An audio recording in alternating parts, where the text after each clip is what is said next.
Good evening, ladies and gentlemen. Good evening. I'm not audible, I'm Mekasirika. So I'm Joash Okuto, I'm the CEO of 82 Sports. I take this opportunity to welcome you to this event today. It's a live draw of our Ultimate Cup that will take place at Police Circle from 30th January to 1st Feb. Before I make a very short speech about what 82 is and how our journey has been, I would like them to play a short video, just 1 minute.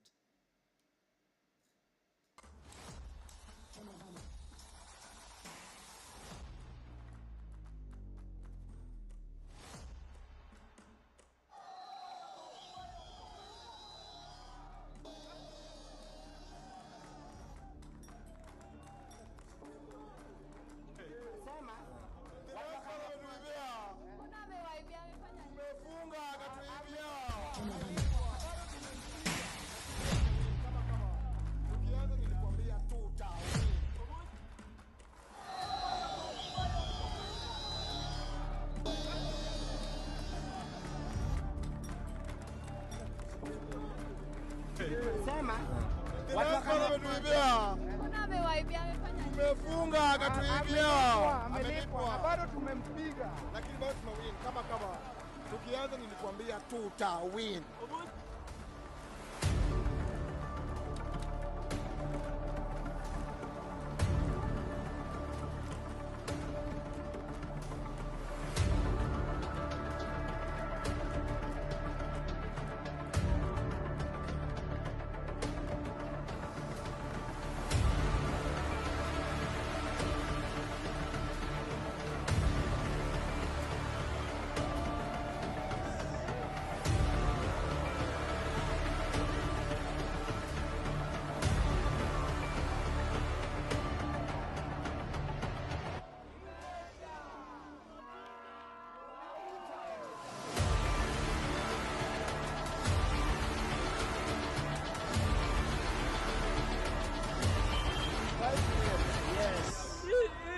Mongo tunapiga na mimi niko ona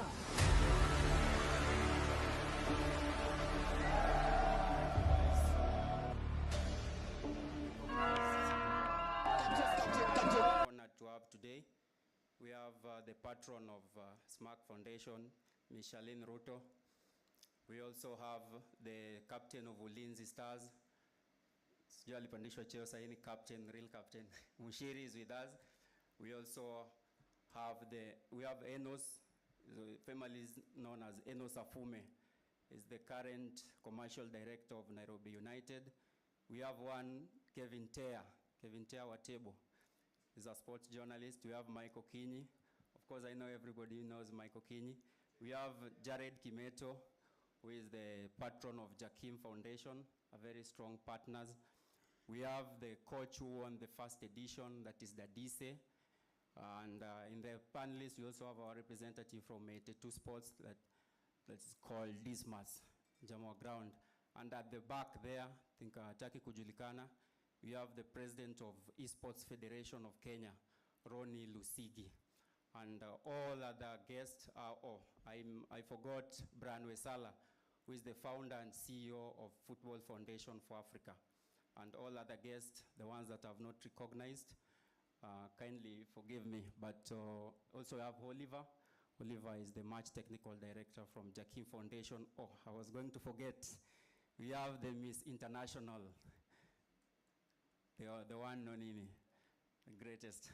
And all other guests that are here, I take this opportunity to welcome you to this event. So 82 Sports is a company based in Nairobi that engages in talent search tournaments within Nairobi, and also the environmental conservation through our rallying call, that is Play for Green Spaces.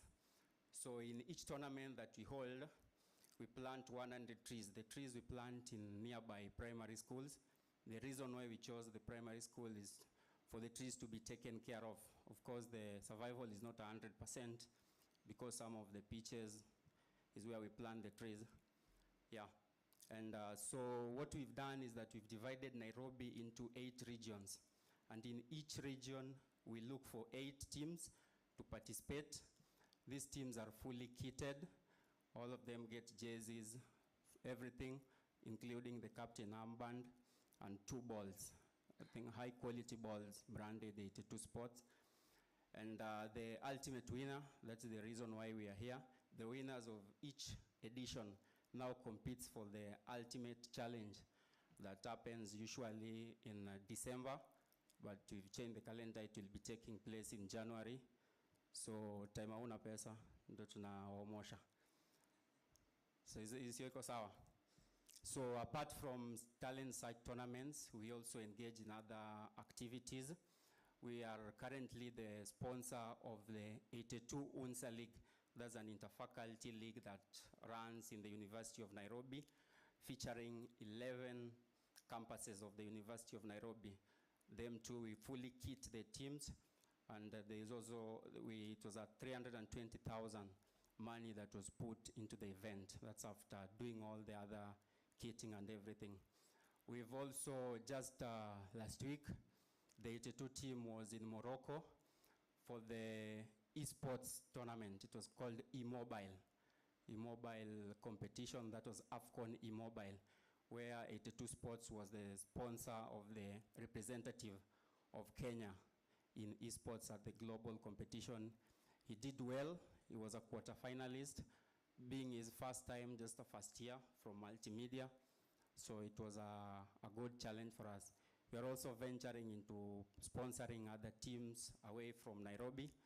We also have our team that we sponsor called Jamhuri Soccer Academy. I think they are somewhere there, also sponsored by 82 Sports. So there's a lot that we engage in, and because of you guys, it has been a success. Of course, I don't run 82 solo, so I have a team. They'll just have to stand up so we see them and recognize them for their job. Well done. We'll just clap for them, please. That is the team behind these wonderful things that is happening at 82 Sports. So you guys feel welcome, and I hope we'll see each other in the final. Of course, as I've said, the winner takes 1 million. That's a lot of money. You can just Google what number 2, 3, and the rest take. I think there's no tournament in Kenya that's awarded that way. And as I've said before, 82 Sports is the only tournament where the players get to have a medical cover. So when they got injured in our tournament, they get to be treated. And of course, the most important, the DC will say, wanakula. Sidhani tona kidogo sana players wanapewa chakula. As much as we underrate it, but it's a good thing. So ladies and gentlemen, today is not my day, sitaki kuendelea sana. Nitamalizia hapo. We have, as I've said before, we have good partners with us. We have IMG Communication. Can we clap for them?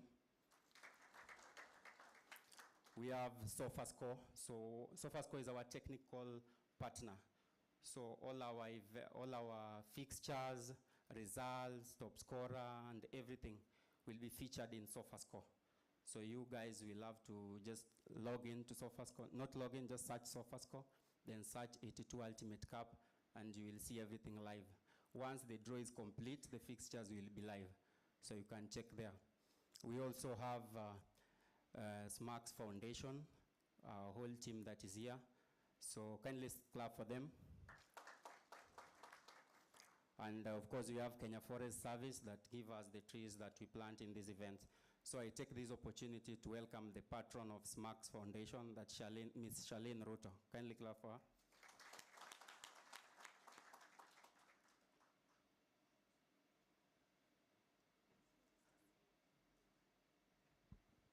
Good evening, everyone. Naona room imejaa wanaume juni football. Wanaume ahu.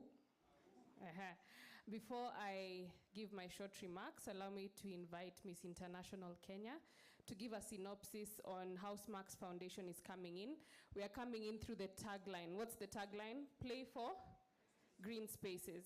So we are deep in climate action. We are deep in sustainability. So she will give us a short synopsis on how we are coming in. Welcome, Noni. Thank you so much, Patron. All protocols observed. God is good all the time.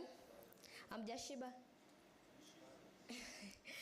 Nimesikia wachezaji wanapewa chakula. Tuongezewe. All right. Thank you, Petron. My name is Muthoni Karaoke.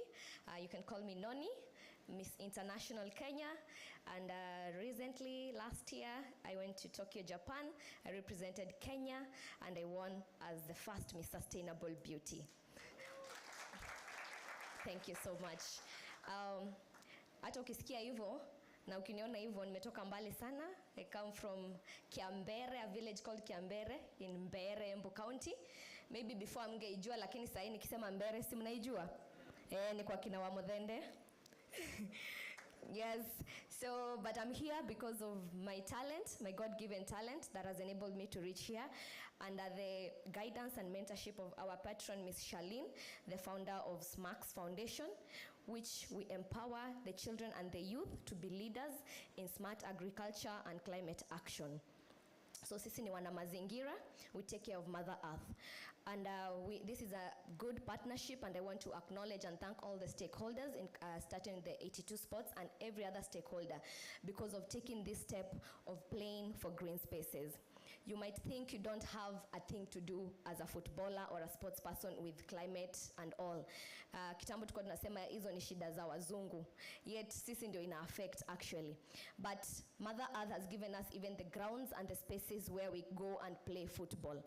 That is how connected we are. So if we don't take care of this planet and the environment, we will not even have the spaces where we can go and play and make and nurture this God-given talent that God has given us. So this partnership, we are going to come in to be able to bring that message of playing for green spaces, where we'll be able to partner, to be able to plant trees and also nurture those trees because of sustainability. We are not just planting trees, as we keep saying, we are growing the trees. We've heard that the probability of the trees growing and maybe being sustainable ni kidogo saa ingine. So that's where we're gonna come in. Heri tupande kidogo lakini iweze kushika, si ndio? Yeah, that's why the sustainability comes in. So people ask what this sustainability is, lakini hii mshipi ni ya ku-acknowledge Kenya na zile efforts Kenya inafanya ku-ensure we go sustainable in every way, ku-empower wanalika, watumie talanta zao kupata impact kama hii ya green spaces. So we are going, and it's not just tree planting, we also have other activities that we can do. In fact, we have like also cleaning spaces, for example, kwa hiyo community yenye watu wachezaji wanatoka, we go do a clean up. It's also part of playing for green spaces. So the first important thing is changing the mindset that si mambo tunakupanda miti alafu tunaenda. No, it affects us in every other way. Maana hiyo mti, you might not sit under it or you might not eat its fruit, but in 20 years time, someone else will thank you that you planted that tree. So just know that ataka ni kitu kidogo, you have an important role to play. Again, sports ni talanta kubwa sana na space. Mnaona kama AFCON vile ilitupea like a whole audience globally ambao walikuwa wana watch. So if we can maximize your talanta na your space, kupatishana your message ya playing for green spaces and telling people that hey, this is what you can do, this is what you can do in your community na kusaidia wanalika, it's going to make a difference. Remember, you don't have to do a big thing so that you make a difference. Professor Wangari Maathai, si mnamjua? Simnamjua, huyo ndio champe wetu, alituambia it's the little thing that you do that will make a difference. So hiyo kidogo tu utafanya to ensure kwamba watu wamejua mambo ya climate na wame take care of the environment, ili kusaidia wewe as a mchezaji na community yako, it's going to make a difference. Sawa sawa. So thank you so much for that. Thank you patron kwa kutushikilia. Na hata mimi ni mwana sport, usinione hivyo nikitoa hizi viatu alafu mnipe hiyo ball. Nimesikia kuna mita. Patron, utakuwa unaniallow saa ingine na kuna timu inaweza nipocha hapa. Mita 1 2 2 and then naanguka hata mimi nayo. So I wish you all the best, and once again thank you so much. Mungu awabariki. We look forward to a sustainable partnership. Thank you so much. Thank you, Noni. So to the founders and visionaries behind the dream that is 82 Sports, to the CEO, the team, the different partners who are gathered here, as Smarks Foundation, we are very proud and happy to be coming in as the sustainable green partner. And our dream is that we move from playing for green spaces to playing in green spaces. The video that was just showcased, you saw the atmosphere and the environment that our players were playing in, right? So through this combined partnership, we are going to resource mobilize together. We are going to bring other partners on board to see how we can have better green spaces for our players. Over 45% of the Kenyan population watch football. That shows you the importance of football, not just for our young people, but also for our economy. So we are very keen on young people, and I'm hoping not just young men, but also young women being actively involved in Matters Sports, especially in regards to 82 Sports for Matters Football. So please mark the date on Friday, 30th January. Tell your neighbor, 30th January. We will be at the venue, the Police Sacco Stadium, right? And we will be planting trees. Now, we'll be giving also a lot of technical guidance, because at the moment, we don't have rains coming in. We'll be having rainfall from April, as predicted by Kenya Meteorological Department. So we have found a sustainable way that there's a team on ground there at the stadium who will be daily checking on the trees that we are going to plant. We will also be recording the trees we plant and any activities we do on the Jaza Miti app. This is an app that has been done by the Kenya Forestry Service and KEFRI in conjunction, so that we can have the 15 billion tree campaign coming up. As Smarks Foundation, we've already done 200,000 trees plus, which we have recorded on the Jaza Miti app, and we will thus be recording our trees on the Jaza Miti app in regards to this partnership, so that we're able to keep track of what we are doing. We are keen on sustainability, we are keen on data recording, so that at the end of the year, or by the time we come back next year for the next main tournament, we can give a report that this is how we've been able to move from playing for green spaces to now playing in green spaces. So allow us to congratulate 82 Sports on this launch today, and to count on us for continued partnership. Thank you.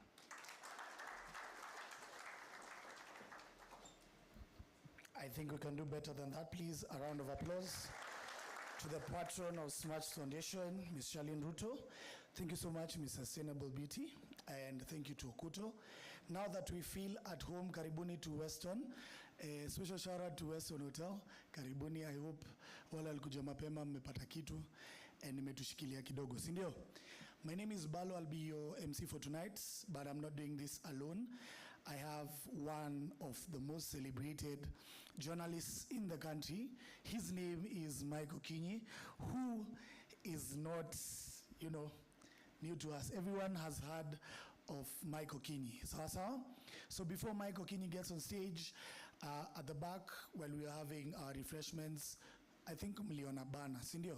So just next to the banner is where the washrooms are. So if you feel like you'd like to visit the washrooms are on that side. So ladies and gentlemen, at this point, kindly put your hands together and help me invite to the podium the one and only Mr. Mike Okinyi. Wapi makofi tafadhali. And as we begin, I'd like the team to come help me carry the seats to the stage. Karibu sana, Mike. Thank you. Habari zenu? Asomtambu. The problem of speaking behind the cameras or in front of the cameras, you don't see the audience. Now when you're put to look at the audience and you're ambushed, vile Balo ananiambia weka hapo upige stories za ball. Ashaniweka kwa podium zile wanapanga bado.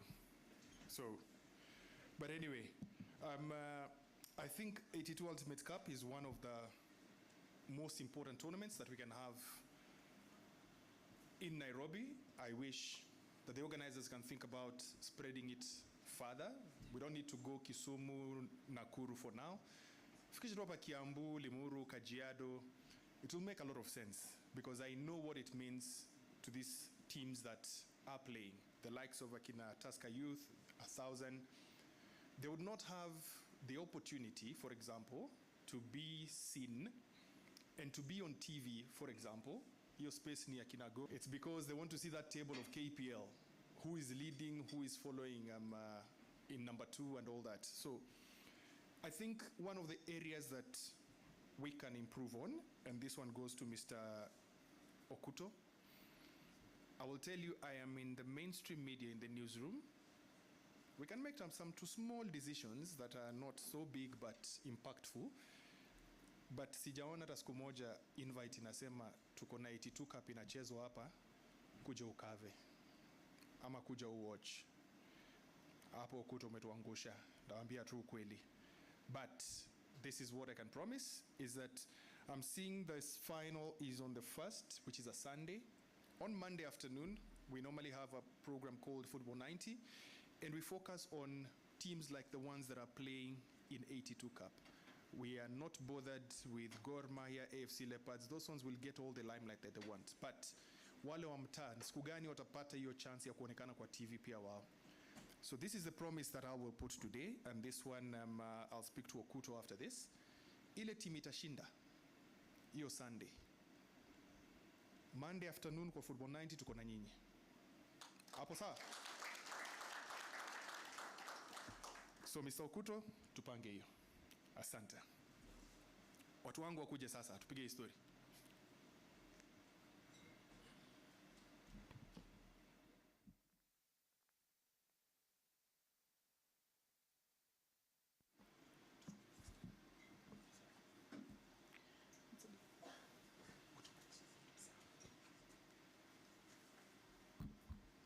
So our first panel discussion is about football infrastructure and opportunities.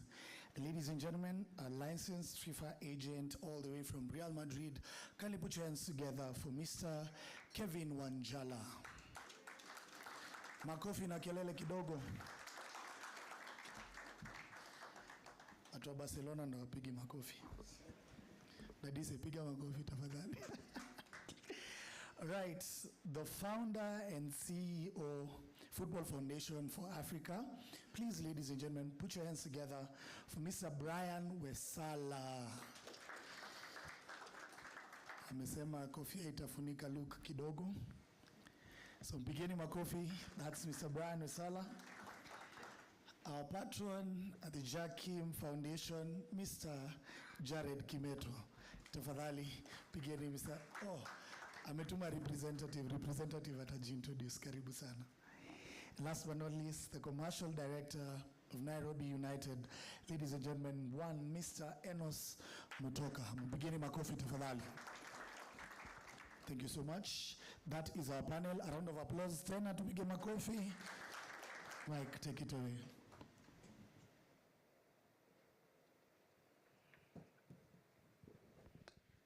Gentlemen, karibuni sana. I'll introduce myself again. My name is Mike Okinyi. I'm the sports editor at Citizen TV. This is my 26th year covering sports in this country. Piga hesabu. Najua hesabu inaanza kupigwa kwa akili. Kama ako 26 hii amefanya 26 years kwa media, kwani alianza akiwa miaka ngapi? Yes, 49 is my age.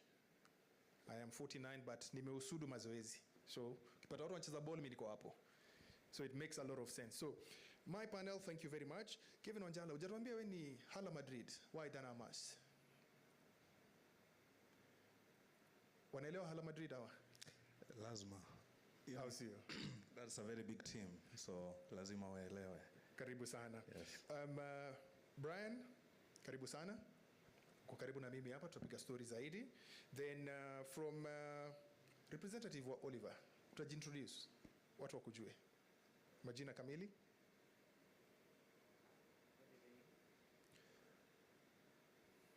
Habari za jioni.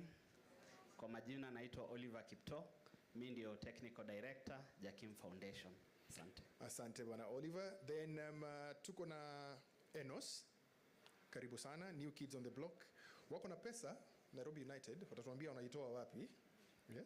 So, we'll get right into it, and we're talking about football infrastructure and opportunities. My first question will go to Enos. We have the expertise in this country to make sure that we have the proper infrastructure. Shida iko wapi? Why don't we have proper infrastructure for football? Asante sana Bwana Mike. I think for a long time we have struggled as a country in sports, because we are treating sports as a pastime. When people go to the stadium to cheer AFC Leopards, Gor Mahia, and now Nairobi United, most of the time we haven't put so much emphasis on sports as it should. People just go there as a pastime. They have just heard there's a match, and therefore they are going there. And that then goes down to our society and the government in place, where we find that they are not also giving that emphasis to the infrastructure we have in the country. We have seen stadiums like Nyayo, Kasarani being closed for refurbishment for a long time, and then when it's reopened, you find that CAF comes in and they say it's not approved to host international matches. So we don't treat our sports in this country as an economy on its own that can drive something for our country. And that's why we keep having these problems of not having infrastructure, of not being able to have something that we can say, tomorrow I can definitely go to a stadium and have a match there. The other problem that we have in this country is that, yes, we can have that stadium, but you find that when we have a match, that match is competing with the crusade. That match is competing with another event that is not related to sports at all. And therefore, just the approach that we give to sports in this country is what is ailing us. Asante sana. Kevin, I want you to pick it up from there. And how detrimental is it that hatuna viwanja vyetu tunacheza kwa red carpet mostly? And by red carpet I mean hivyo viwanja tumeona 82 wakicheza hapa. I didn't see a blade of grass anywhere, but we are used to that. How detrimental is this to the identification of talents? Hiyo kukosa kiwanja muhimu. Of course, without the right facilities, it's very hard for one to, to showcase their talent. For example, I'll give a perfect example. When it came to the under-17 women, when they were playing against Mexico, the first time that Kenya qualified for the World Cup, we won against Mexico 2-1, and we conceded a penalty. The one goal was the penalty. If you look at how the goalkeeper dived, she went to the right direction, but she was very slow to dive. The agility and the speed is not there. That brings us back to the facilities that we have. The goalkeeper is already used to protecting herself, not diving on a rough ground. I don't know if you get me. So even if they go to a world-class facility where the grass is soft and everything, they still have that in their mind. Mentally, anajua igarao inaweza niumiza. Inaweza niumiza, yes. So it really affects how you can showcase your talent. It's the same thing. Yeah. Okay.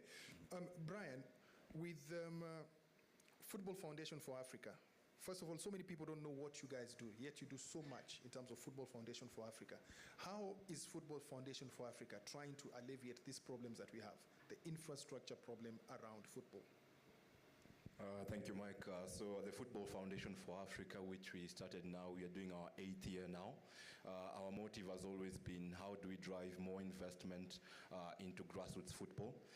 And that remains our focus. So what we have been trying to do mostly is to capacity build, educate the industry on what needs to be done to change things. And this is a very long game, if I can say that, because it's not easy. As my friend Enos here saying, the investment has not been going into sports simply because of the way we treat sports. First, it was a pastime, and then we are working to change that mentality. And you hear people more and more talking about sports or football being big business. or a lot of our grassroots football clubs, they depend on the charity perspective. So as much as we have been doing these, it's still not working, especially when it comes to things such as infrastructure. So ours has been a very intellectual process just to try to understand where the challenge is or what the challenge is. And as recently as late last year, when we organized our 4th Africa Football Business Summit in Mombasa, we came to what we see as a breakthrough. How do we view football, especially in Africa? And we have come up with a conceptual model that is football as infrastructure. So football should be valued for what it can contribute beyond the pitch. And I'm glad organizations like 82 Sports are already ahead of the game. They are now doing football and sustainability or football and climate change. That's the only way we can bring in more investment into the space. For us at the Football Foundation for Africa is to try and explore as much as possible how do we open up the value proposition for different stakeholders. So we have football for health, football for education, and football for tourism, as we'll see with the upcoming AFCON. And these are things that, for example, government is interested in. And we also see government as the primary investor in football, which is not the same probably as other developed sports economies. But closely to follow the government is the private sector, but our value proposition for the private sector needs to change. Beyond sponsorship, we need to go into more long-term partnerships to realize long-term value that drives investment not only to football but into adjacent sectors. So that's what we do as the Football Foundation for Africa, and one of our key initiatives that we'll be launching soon is also the Africa Football Development Network. So far, we have a network of over 300 football academies and clubs across Africa. About 40% are in Kenya. And really is to use these to leverage economies of scale to see how do we now position these for different, including international development organizations, to invest into the football sports space. So there's a lot of work that needs to be done to change or to improve football and sports in Kenya and Africa. And that's what we are doing or have been doing as the Football Foundation for Africa. That's quite a lot. And Enos, Brian says the government has got a role to play in terms of development of infrastructure.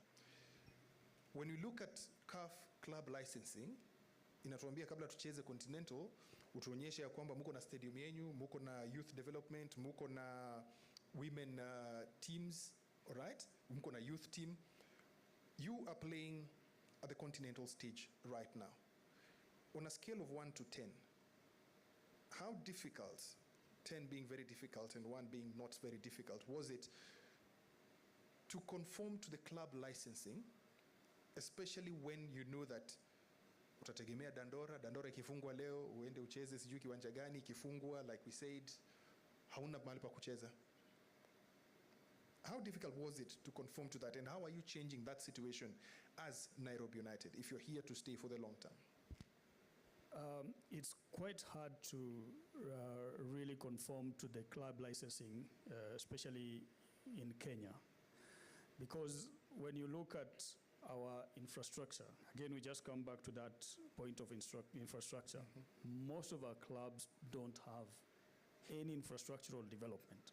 Most. In fact, I would say it's only one club in the country at the moment that has St. Sebastian in Murang'a that is trying. But most of the clubs in the country don't have infrastructure as we speak. And therefore, it becomes so hard. That's why whenever the league starts, you will find, like Nairobi United, we have taken Kasarani as our home ground. Kasarani is a national stadium. Other clubs have taken Nyayo as the home ground. And therefore, it becomes very hard. But at Nairobi United, we are, as Mike has said, we are the new kid on the block. But we have strategies that we are putting in place. We've already acquired land, and we believe in the next year or so, we should be able to start putting up a sports facility that will not just be for football, but that will encompass all the sports aspects that our young people can be developed through. Because it is so hard for you to be depending on a stadium or a training ground that you have to be hiring on a daily basis. It becomes a hemorrhage for any club to keep spending such money on a daily basis in terms of hiring that ground. And again, when you hire ground, you only given some like 2-3 hours to train. And therefore, you have players that you pay on a monthly basis. You want to get maximum out of these players. But because of those constraints, you can only have these players for 3 hours in training on a daily basis. When other developed countries, players will have a session in the morning, a session in the afternoon, and a session in the evening because they have their own infrastructure. But what is ailing us as a country? You go outside there, you go to countries like South Africa, you find that we have companies in this country, let me not mention them, but companies, multinational companies in this country, sponsoring other teams in those leagues in like South Africa. But here in Kenya, we do not have those companies being involved in football. And then the other thing that is again a hindrance, some of these companies, instead of sponsoring the local teams, like what 82 Sports is doing now, I am so happy with the model that they are using. They have divided Nairobi into eight zones, and from those zones, they are getting 8 teams out of it. Those are communal teams. Those are community teams. And therefore, when you invest in them, you're investing in the community. But these companies in the country, they have decided to start their own teams. And so you find, sometimes when we talk about this thing as footballers, it becomes laughable. You go to Kasarani and find a Club A is playing against Club B. Kasarani Stadium has 60,000 seater capacity. And this Club A and B, they have less than 10 spectators. Because we are not investing in community, we are now starting to rival those and compete those communities. Look at Real, where my friend is coming from. Look at Barcelona. They are building from the communities. And so when you rally, you have a rallying call to the communities, you can easily go forward and develop.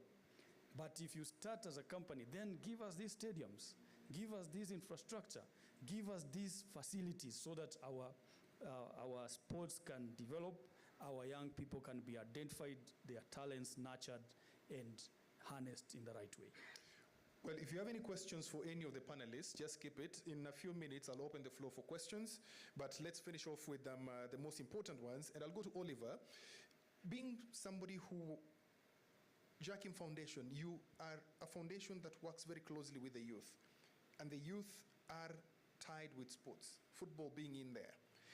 How do we leverage on those ties to ensure that ile kidogo mko nayo ama zile connections mko nazo mnaweza tumia kutengeneza hivi viwanja so that we have some playable surfaces on the pitches of football that we have? As grassroots organizations, I think that is the key thing, because one of the challenges that we are facing even on organizing tournaments pale mashinani is grounds. I believe 82 Sports and Jakim Foundation, when you ask them today, their biggest challenge is those grounds. So what we normally do as Jakim Foundation, since we serve a very undeserved area, remote area, the tournaments we've been running is in very remote areas. We've marshaled support from the county government, from friends and partners. We've been able to help in grading some fields for the schools, making sure that they are playable, they are workable, and they can be used pale mashinani. It is hard, it's a challenge from every part and every point, but that is exactly the reason why having these organizations at grassroots level are able to help develop this football. Because when we organize tournaments at the grassroots level, we also make sure that we bring partners to ensure that the grounds are playable, the teams are kitted every time, because the grassroots, there are no kits. At least they have equipments which they use, and we also make sure that we have the peace that comes with the sports that we are organizing every time. We follow a lot of partners. We follow a lot of friends. We follow a lot of good and well wishers to ensure that at least we are able to upgrade the fields at the grassroots level, and to ensure that they are at least playable even in the remotest of the places. Before I open the floor to other questions, Kevin, there is a new phenomenon that is happening in Nairobi and across the country. It started with Nairobi, and our so-called county governments, they realize that there's a problem of infrastructure. Any space that is available now, they say, we are going to put world-class facilities, stadiums out there. But what do? They get that pitch, wanaweka artificial grass on top of it. And we think, tuko sawa, mambo imefanyika vizuri. Yet when you get to the developed countries across the world, that artificial turf is lugha wataki kusikia hata kidogo. So, could you explain to our guys here how important it is to have proper grass and not even that artificial, and the detriments of that artificial grass, looking at even KPL clubs. Wamesema ile kiwanja Nairobi United hiyo Dandora waitaki tena. They do not want that one. How important is it that we get proper turf and not have this artificial turf that we think is the best thing that has happened to us? I'll trace back the question to SMAC's foundation. Yeah? When you say play for green spaces, now play in green spaces, is grass also part of it, or it's only trees? Grass also. Okay. Yeah. So I'll use the example of tennis, how to show the importance of how grass is. When you look at the Wimbledon, after the tournament, the Wimbledon, the grass is always maintained to an 8 millimeter. It will never go above that. 9 millimeters and the players will never have a good game. So back to football. For me, what the county government is doing, well, it's 50-50. When we say they are trying to, because first of all, the pitches that we have in Kenya, I've traveled a lot to watch some of the grassroots football, and you see the type of pitches that we play in, and you're like, oh my God, if you compare it to the stadia that we have in international countries like the other countries. I do say with artificial grass, for the start, it's a good thing for me, according to me, because it's better than none. And we should focus more on thin. I have this philosophy called 6:1, whereby we should focus more on training rather than the competitions. Because if you look at sports, generally sports, the players train more than they compete. Correct. They train 6 times and they compete 1 time. Walk across Germany, walk across Spain, you will find they have put all these artificial pitches, more than 500, maybe in one zone, just for the people to train. So what we should focus more on is having these artificial places to be open for the public. They should be more of training hubs for the public. We have a population of around 50 million in Kenya. If we can have 1,250 of them spread over across the country, which means one is serving every 50,000 people, you play, you register to play in that pitch, so that we can monetize and say, okay, the people who live in the areas of Langata use this pitch more, and we need to add 1 more pitch. But if we only focus on building, as they say, world-class facilities, we'll be focusing on competitions, one-time competitions like the AFCON. But what next? What next after the AFCON? Yeah, so it's a good thing they're trying to do, but I see it's meant for the betterment of our training, but not the betterment of the competition. If it's for the competition, for the Premier League clubs, then it takes us back not only to the pitch, but to the business model. I have not seen any philosophy in Kenya yet, or if we do have a financial watchdog that says for you to open a football club, you have to show us that you have enough money to run for the next 1 season. You can survive relegation, like if you don't have sponsorship money coming in, you can generate revenue from your own, not only from the ticket stadia, from the ticket sales, etc., etc. So it's a multifaceted thing, and we cannot just point and say this and that. Yeah. Okay. So basically, you're touching on club licensing that CAF introduced. It talks about all those things and how we pass that club licensing at some clubs in Kenya. We have no clue. Any questions that we have? Balo, utatusaidia hapa kupitisha microphone. Questions from the panel? We'll take like 2 or 3 at a go. Kindly introduce yourself, then you shoot your question. Identify the person you're asking the question. Good evening. My name is Dismas Ondicho. Mathare North United is my team. Talking of opportunity, in Kenya, I would really say in social opportunity we have executed very well. That is, football has been used to bring social cohesion, youth development and crime reduction. But now, in terms of inclusive opportunity, we have people from the ghetto. These people, sometimes they lack enough funds, they lack exposure. Is there anything that we feel that can be done to ensure that these people get the opportunity of being inclusive? And then in Kenya, we also have scouting databases and international academic partnerships, but then they are not enough. So meaning most talents in the ghetto don't have the chance to be exposed globally. What can be done to ensure that at least there's a fair chance for all of us? And then lastly, talk of post-career opportunity.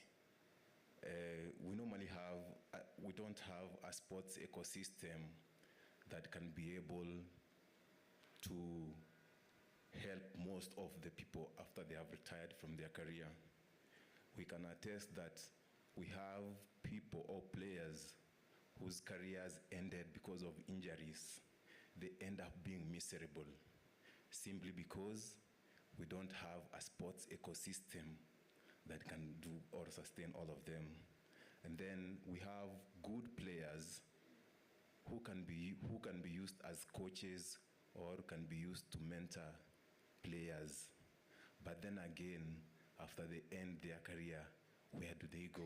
Is there something we can do to ensure that we have a sports ecosystem to include them in today's Kenyan sports? Thank you.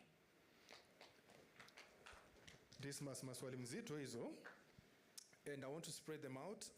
In fact, we'll start with the opportunities for the players in the ghetto, having not so many opportunities. I think, Brian, you can take that one up. Kevin. So, opportunities. The good thing about sports is you are not born talented, and anybody anybody, like if you look at people like Cristiano Ronaldo, they always say you have to work hard for that, for you to go to a top club. It's not only talent that takes you to the top level, but also your hard work. So let's go to the matter of opportunities. How many players do we know that have managed to leave Kenya and go to a top professional club?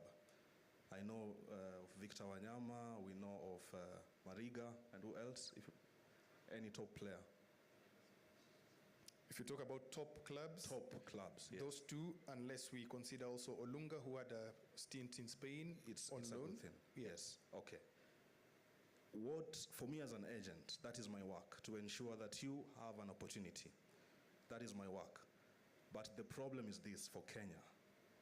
Many people have approached me saying, can you help me get here, get there, help me get here, get there? But we lack the visibility. That brings us to media coverage. And media coverage is not about setting that camera there and recording me play football. It's about the tactical angle, it's about the broadcasting angle that we want to watch to understand how are you. Because they don't check you, they don't take you because of how good you are.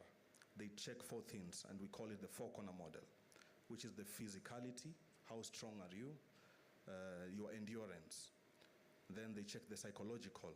Do you have leadership skills? Can you survive under pressure? Can you perform your talent at will? Can you sleep in the night when you've lost the game? And then we also have the social part that we check. Can you adapt? Because from the ghetto, If you leave from the ghetto and you go to a country like France, for example, I believe that is a new culture. Can you adapt in? Are you going to be coachable? Are you ready to learn the language? Are you ready to interact with your players? And then now the last part is now the technical. This is what many people focus on by saying this player is a good one and they believe this player will now play. But in the top clubs, they look at the person, then the player, because they believe this. You can train talent, you can train the technique, but you cannot fix behavior easily. So your behavior also matters the most when it comes to opportunities. And opportunities is not because you cannot, and I cannot say that you can't get the opportunities because you're in the ghetto. I blame our system because for a long time, all those players, not only in football, the people that we have seen strive for excellence, people like Faith Kipyegon, they don't do that because of our system, but it's because of the individual brilliance. So we have so many heroes in this multitude back in the ghetto everywhere that play so well, but the only problem is they lack visibility. Because if you come to me and say, let me help you get a club, but you don't have any video for me to show, you don't have any sports CV, it's very hard for me to, to give the data, to say this and that. So we have to work as a collective, and I think 82 Sports, we should work on that so that in this tournament we make sure that we have the right data and the right media coverage so that we can have one or two players at least find their chances abroad. Yes. Thank you, Kevin. You've raised a very valid point because I remember last year we had 2 players that were picked right from school. Aldrin Kibet, Amos Wanjala, top talents. We knew these ones can fit straight into any team. They go to one of the best academies in Spain, and when they get there, Nastic Academy had all these people checking all the things that our agent has talked about. And their verdict was that as much as the talent is there, as much as the skill is there, they need at least 9 months of getting into Spain, and will teach them to think in Spanish. Number one, you will not think in English then translate into Spanish. No, you'll think like a Spaniard. And all these things were calculated in them, and we thought they're wasting our time with these boys. But if you calculate it properly, it took exactly that time for Aldrin Kibet to be signed by Celta Vigo. And it has taken slightly longer for Amos Wanjala to be signed by Valencia. They signed him just yesterday. I'm just waiting for the announcement, but he has signed a 2-year contract. So very valid points Kevin is raising there. Thank you very much. The other question that Dismas asked, and this one I'll take it to Brian. Scouting is not enough. That's what he's talking about. The talents that we have are not very well exposed. What do we do to expose these talents? I think, again, it all boils down to investment. And from where we sit as the Football Foundation for Africa, I have to kind of deviate, because for us, our mission is not how many players we scout. For us, it's how do we expand the platforms where our players can express themselves.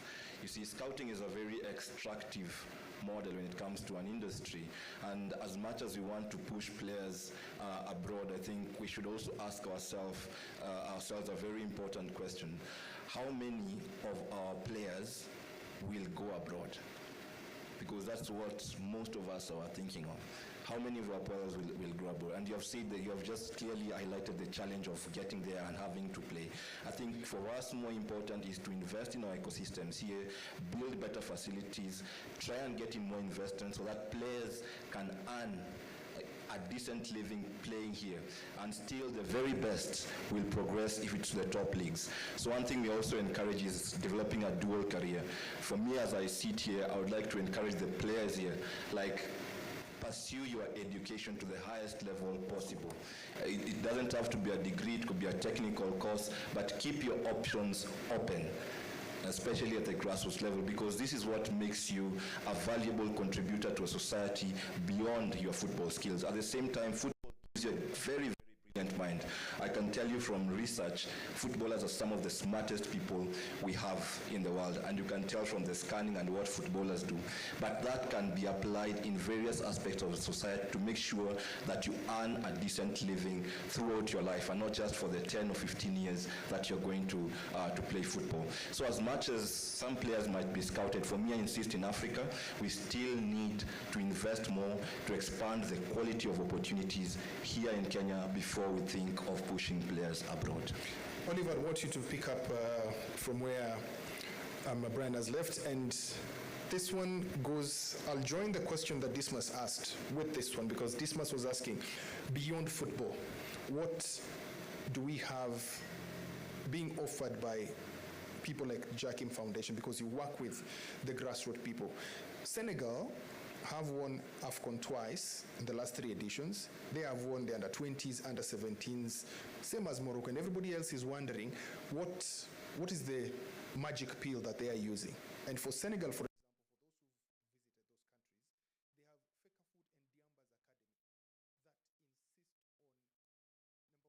those who visited those countries, they have Fekafoot and Diambas Academy that insist on, number one, they tell you when you get there that in the whole of this lot, maybe 3 of you only will make it to Europe. You are 22 of you. The rest of you, what are you doing with yourself? So they insist on education and those technical skills that you can get.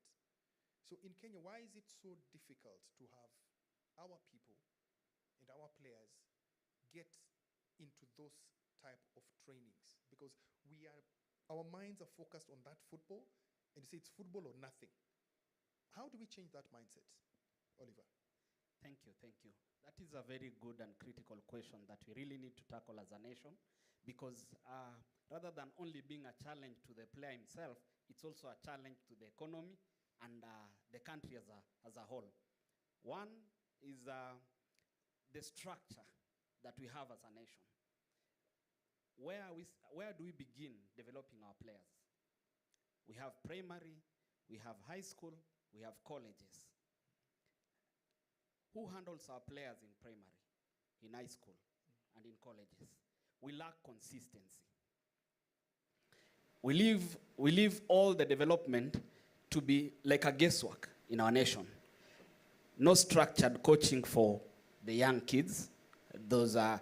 Many people believe that football begins after high school. No. When a kid gets to 7 years, they need to start learning the basics as they grow, under 7, under 9, and so on. When they begin at a very young age, then they need also to be trained on life skills. That's where the grassroots organization must come in and invest heavily on training of coaches, making sure that there is uprightness in developing those kids. Look at the systems and the structures that we are having. A very big breakdown. You come from primary, you head to secondary. 2 different coaches, not trained. That is a very big challenge that we also need to look at as a nation. The federation and all these organizations handling the sports must chip in and look at the training. Recently, FKF introduced a coaching structure. We believe it will help because it begins at a younger age. Now they've categorized coaches, those who are handling the kids who are below 13 years, those who are handling those kids that are between 13 and 15 years, and those that are handling the senior kids. That is 1. 2, as parents, are we taking sports as a career or only it's a pastime? That is a big challenge because a lot of parents are not looking at sports as football, as any other sport, as a career for their kid. So they don't push so much in that kid's life. They insist on education only. They say sports will affect it. We need to balance the two. Because after school, when parents lack school fees, when parents lack finances to take their kids to higher education, they get lost. They stop going to, they focus on football, and that is where the breakdown is. That is where Jakim Foundation, 82 Sports, and the federation and the government needs to come in. Train these kids how to have life after that. we have so many opportunities. Today in Kenya, the total number of players that we are seeing on the pitches and the teams that we are having is less than 10% of the total players that we can channel into these ecosystems of sport. But what happens? What happens? That's a question that people don't answer. What happens to the rest? There are no teams. There are no coaches. We don't have enough coaches. Dismas, you've said the ecosystem does not allow. It's only that the structure that we're having is not allowing a coach to come into the system and become part of the ecosystem and be able to earn from it. That is why today a lot of academies are coming up. They are well-funded, well-financed in every village, in every location. But are we tapping into that same line? That is where we need to look at, and that is where Jakim Foundation, 82 Sports, the federation, the government need to chip in and make sure that we are having the best out of it. Today, we have less than 5,000 coaches trained.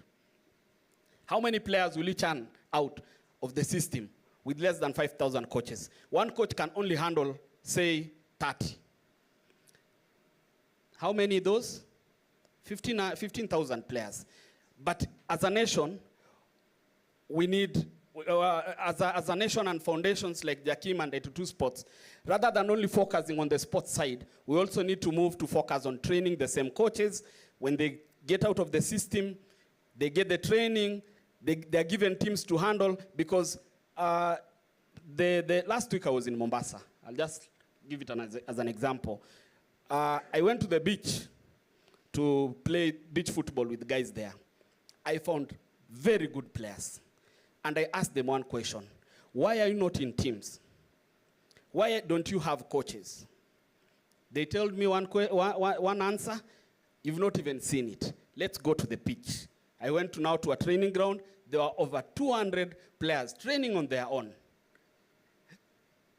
We need to sensitize ourselves. We need to train ourselves. We need to come into the ecosystem, and that is where the organizations like Jakim Foundation and 82 Sports are supposed to come and bridge this gap. Mike, it's a big task, but we are able to do it. The first step is here, and we are doing it. Last question for this panel? Take two, okay. Hi, my name is Dadise. My question is to Enos. What plans do you have as Nairobi United? From my understanding, it's that it's owned by Sakaja through Sakaja Foundation. Case in study of Nairobi City Stars that was owned by, I think, Jonathan Jackson, if I'm not wrong. It was owned by an individual. So for your case, it might be different because Sakaja is a politician. And so my question will not be very technical. It will be something that is spoken about, and I'm sure you've read about it somewhere. They say in Swahili, timu ya mwanasiasa akianguka, timu itakufa. So I don't know what plans you have with Nairobi United in terms of how you plan to stay afloat in the KPL, beyond this year, that is. Yeah. Let's do all, then just answer. Okay. Okay.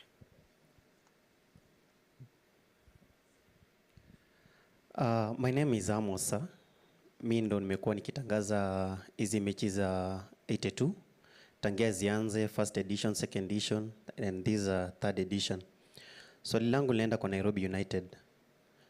Kuna baadhi ya wachezaji ambao sisi wenyewe hata kama watangazaji tukienda kwa ground tunaangalia huyu mchezaji ni mzuri. Kuna mchezaji kutoka Mkuru kwa Ruben anaitwa Tapo, nikiwa katika maeneo ya mtandao. Mafans pia walitag Nairobi United for this player. But sijaiona kama mchezaji kama huyu amechukuliwa, sijaiona kitu kama hiyo mpaka sasa hivi tunavyozungumza. Swali la pili linamwendea scout, my friend from Real Madrid. Sasa hapa hivi Kenya kuna academy mingi sana. I can give you an example of Dream Soccer, Blue Bombers, hizi za watoto. For your scout kind of job, is there a specific age yenye unakujia or even the kids. Unaweza chukua pia wao waende wamente the other side ya dunia. Vile tunazungumza saa hii ni kama sisi wote na ile panelist pale mbele, kama mimi nimesikia mkiongea, ni kama achievement yetu kubwa kabisa ni kuchukua mchezaji tumpeleka enda cheze nje. Tunasahau hapo hivi nyumbani. Nikirudia kwa Nairobi United, kuna wakati nimeona best player amezawadiwa televisheni. But mchezaji maybe alifunga mabao, alikuwa mfungaji bora, maybe alikuwa the best kind of player kwa hiyo ligi ya KPL, akazawadiwa televisheni. Na tukiangalia the other side ya dunia, unapata best player, top scorer, best goalkeeper, anapewa golden glove, anapewa golden boots na zawadi zingine. So ukiangalia zawadi ambazo tunapatia mchezaji kama televisheni, haitampatia motisha mchezaji wa pale chini pia mimi naye nitie bidii katika masuala ya kimchezo, pia mimi niende nizawadiwe mpira. Inafika wakati unapata kuna kama tuseme Gor Mahia ndio amekuwa washindi miaka nenda miaka rudi. Unapata inafika mali EPL inasema, KPL inasema hawana pesa za kumzawadi nani yule nambari ya kwanza. Kuna baadhi ya vilabu pale Kakamega ukienda Western, kuna klabu inaitwa Arsenal. Hii klabu haijai concentrate kufika kwenye ligi. Wanachezanga tu hizi tournaments hapa hivi chini, wakishashinda milioni 1, milioni 2 wao wako sawa. Hawajaiweka maanani tushinde twende katika ligi. Kiini na kisababu kinaweza kuwa nini?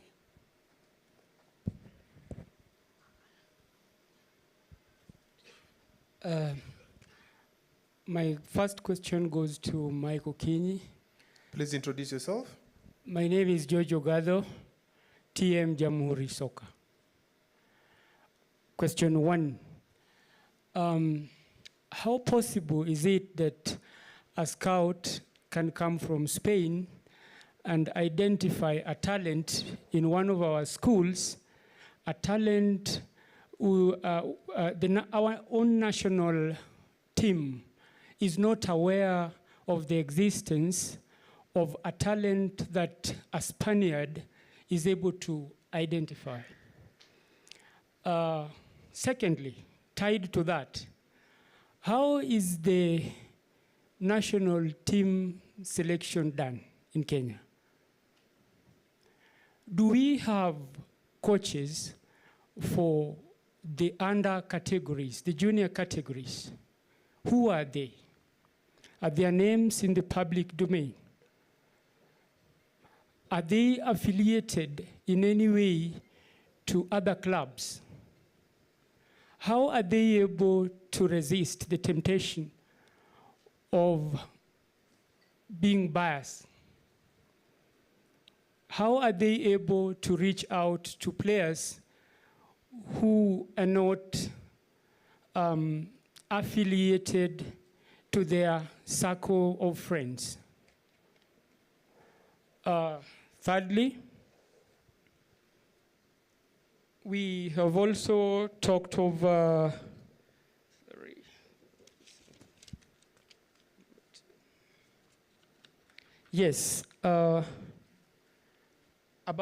about schools and talents. We've seen schools have started playing national leagues. Is this good for our country? When high school registers their teams to play in the national league or FKF leagues. Thank you.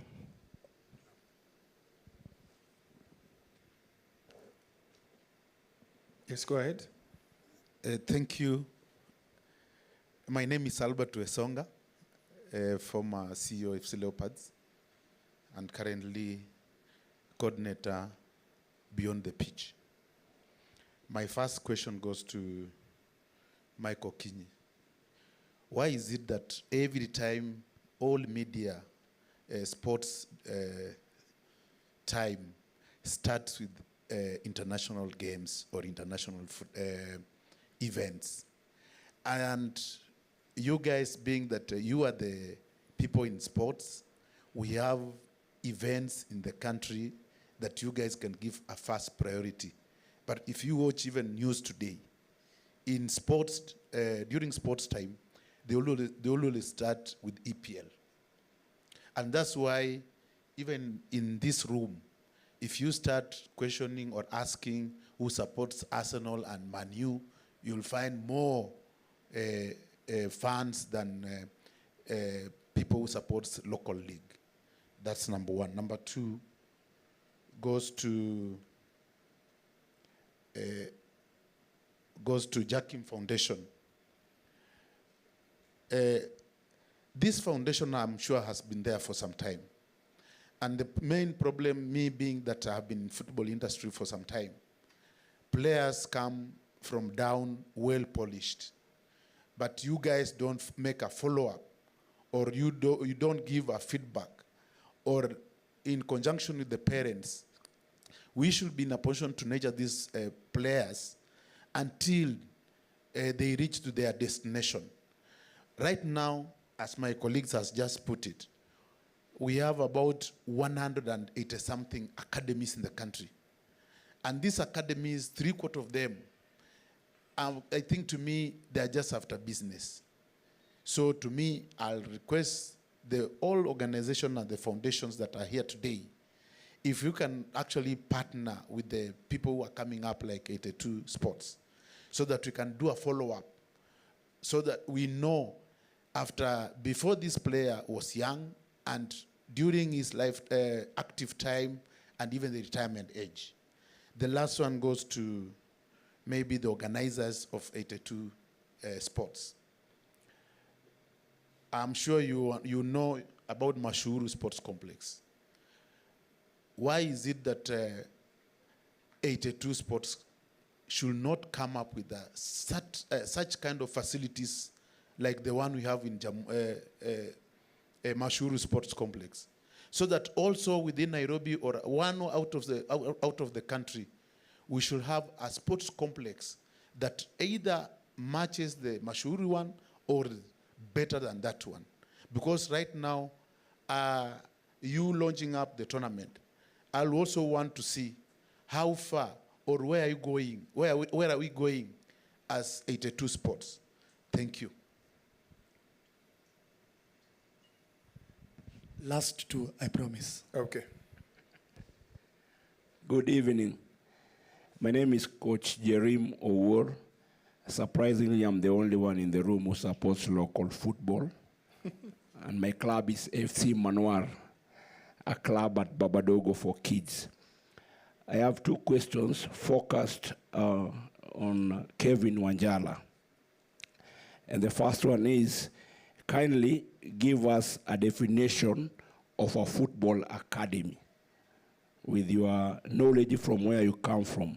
With my basic knowledge, is the so-called football academies in Kenya are simply social clubs that bring kids together to have fun, play football. Question number two. Do you want to tell me that we are that pathetic as a national team? Because you've given me an example that our Kenyan team under 17 girl could not save a penalty, with an example of that she feared falling down on a grass pitch.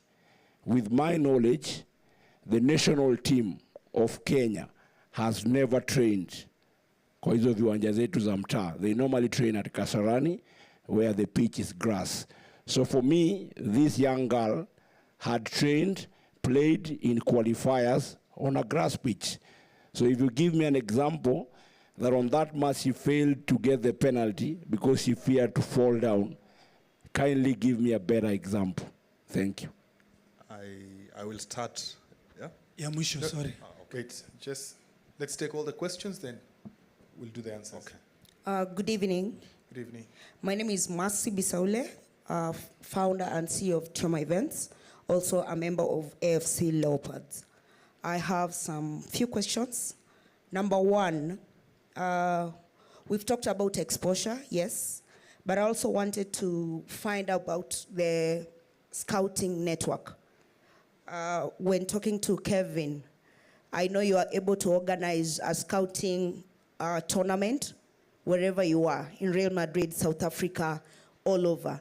Now, when we have such tournaments like 82 Ultimate Cup, I'm sure we will get the best players that can form a team, that can go outside there and compete in the world. From there, you're able to expose these talents. There's no need of us having 1,000 academies and tournaments, and we are not doing anything about these boys. They're still struggling. They still go back to their villages, and there's nothing they're able to put on their table. So if we are here, we have very great minds in this room, and I know there's so much that you guys can do to make sure that we uplift football in Kenya. The other thing is financial literacy. That has been the major undoing in football. Yes, we will take a village boy, come to join AFC. We give them a lot of money without a plan on what to do with the money. We saw like when now we had the AFCON, people are given millions every day. I wonder what they're doing with those millions. Did we take time to teach them on investments? And then the third thing is, can we work on a program where we are able to have our footballers give back to community? We are crying of we don't have a football pitch. And these guys are out here and they're earning money internationally. Can we have something that we can actually work on to make sure that now that we get all the money back, if we have to do a percentage, if we have to raise a circle, if we have to give something in terms of shares, then everyone can be called upon and they're able to partner so that we can build football on our own. We don't have to depend on the government for that. Thank you. Thank you, Mercy. And I'd like Kevin to pick up from there, start with those two questions about scouting network and what really is a football academy, a proper one. Okay. I will start first with the goalkeeper example that he said. I should give a good example. As a matter of fact, that was when we won against Mexico 2-1. That was the only win that we had in the history of Kenya. Yeah? I am also a performance analyst, and I'm the one who volunteered to give the assistant coach the analysis of how Mexico played and how we could play against them. And I also I analyzed some penalties, and I told her of the tendency of the goalkeeper diving. So when the goalkeeper was diving, she knew that this player is going on the right. And when I say our facilities are also part of the problem, it's not because it is the only problem, but it is part of the problem. If her agility was quick, or if her speed was quick, it means that we have the best sports science facilities in our country. But I'm very sure we don't have the best, or I don't know if we have good sports science facilities. I don't know. We don't have any. Because look at this. When a player is playing, some train hard and some train smart. I'll use an example of a certain athlete called Marius Bakken. He was an athlete. He has done a lot of research, came to Kenya. The guy was running and was measuring the lactate. Lactate is a substance that is produced when your body is, working so hard. It's like a fuel.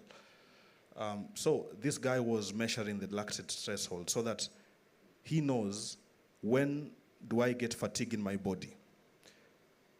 And if he understands that my fatigue starts from 75, he will train 74 and below. And he will have a long time endurance. So sports science is the biggest factor, not the facilities. Sports science is the biggest factor, because how do you expect to compete against people who are being held by computers? How do you expect to compete against a person who knows your tendency of taking a free kick, your tendency of playing, like they do understand you tactically? And I go back to the question, what is a football academy? An academy, and here is where we go wrong. An academy is a facility whose long-term objective is to provide education and nurture training over a long-term period. So there is long-term objective. It's not just an objective, long-term. And then there's education and long-term training. You did ask, why do countries like Senegal, win and Kenya, we are struggling. We have this tendency when we have the AFCON, let's say the under 17 or the under 20, the AFCON is in 2 months, and then people are being called in camp in a month's time. How do you want to compete? Actually, they do 3 weeks. 3 weeks, yeah. So how do you want to compete with someone who was born inside an academy, who trains every day in an academy, and they have this team cohesion? You cannot even blame the coaches. You cannot blame the players. We can only blame our system. And the system is not an individual. The system is us as a collective, us as a nation. So if we do understand, because nowadays you will find anybody opening a facility, they have a land, and they'll call it an academy. People perish due to lack of knowledge. One question for me was also, do I look for all ages, or do I have a specific age? Let's understand what is a player education. The training of a player, according to FIFA, takes place between the ages of 12 and 23. And that's why there are things called training compensation, etc., etc. So they do understand that your education takes place from 12 to 23, your training, unless you have terminated it earlier. There's a player like Lamine Yamal, is like 18 years, but he performs better in the first team.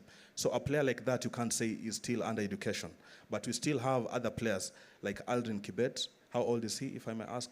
20s? 19 now. 19. He is not yet in his top level. So we can say he's still being educated. Yeah? And if you ask me if I look for ages, here is where I'll go back to the point of rogue agents. Here is where many people fall victims. Yeah? Because for me as an agent, I have been authorized to represent adults and minors. For you to represent a minor, you do have to, to have an extra certification. You do have to have done an extra course. So it's better for us to understand also the law, for us to understand the education. If we can instill education in our parents, I believe our talent pipeline will be great. I've interacted with some of the academy coaches here, and you will find that they always complain, even as the parents, yeah? The children go there, they maybe play, they play passes and they go home, and then the children will complain, hey mom, hey dad, in that academy we are not training because we just passed the ball, we didn't play 90 minutes, we didn't, and then the parent is now mad and they take the player away, they take them to another academy. One thing we have to understand is this: in low-level competitions, we compete to train, and in high-level competitions, we train to compete. So when these young children are here, let them enjoy the game. Not everybody will make it professional. You as a parent, don't focus on the results. Focus on what is this child becoming. There are levels to training. They don't go there and they start understanding the game. They first have to go there and understand what is a ball, what is, and it's just understanding the ball is not around leather. It can take 1 year for a child to understand what is a ball. And if, as a parent, let's say this, you've taken your child to an academy, and they always call it under 13, under 17s, under this and that. Understand also there's something called the relative age effect. Just because your child is not performing better at a certain level, it does not mean that is now the future. Because with the relative age effect, it means some players have advantages because they have been born in the earlier times of the year, and the others have been born in the late times of the year. For example, a player who is born in January 1st, 2008 is 12 months older compared to a player who is born like 31st January 2008. These players are both 13 years. Like how old? 2208 to now is how old? Let me just say 13 years, for example. But one is 12 months older than the other. So you will find that the player who was born on January 1st might be performing better in this level, has a physical advantage, has everything. But that does not mean that this young player, the one who was born on 31st December 2008, is not a good player. So we have to look at the potential of the player, and that's what we as agents look at. And also, don't fall for rogue agents. Do not fall for that. Many people nowadays will find Kevin, yeah. Dadise asked a question on the same in terms of scouting. Oh, okay. When you're scouting, we are focused on scouting these players for the outside market. Why are we not scouting for internal use? So that I scout this player with an aim of taking him to Nairobi United, for example. It's now a self-criticism. Do you want to take your... I'm not trying to be, but let me just ask a question. Do you want to go to the top or to go this way? Everybody wants to go to the top. To the top, but through a certain path. Through a certain pathway. Because and where are we now? For example, Nairobi United have signed a player who I believe would have been, we called him the next Dennis Oliech. And this is Omala. Omala at Form 3 and Form 4 was doing the work of 22, 23-year-old strikers. Powerful shots, powerful runs, has gas from here to Timbuktu and back. But the moment Omala left school, he has been to so many clubs and not been to those clubs, if you know what I mean. Because he gets to that club and he barely starts playing before he's back here. In the last 18 months, he's been to 4 clubs and not in Kenya. So that's why we're saying, yes, we want to go up, but instead of going straight up, can we use a path? Let's not go straight up, but use a path that will develop these players as they grow. And that brings us back to our system then. How many scouts do we have? Professional scouts. Not my uncle knows a person in Nairobi United. How many? How many do we have? Professional. It's even licensed agents. Yeah. Every other federation looks at Mike Okinya and says, Mike, unaweza kuwa agent, wacha nikupatie license. Now, that is the next regime comes and says, Mike, where hata ujui ball, license is taken away. Yes. Yeah. That's the system.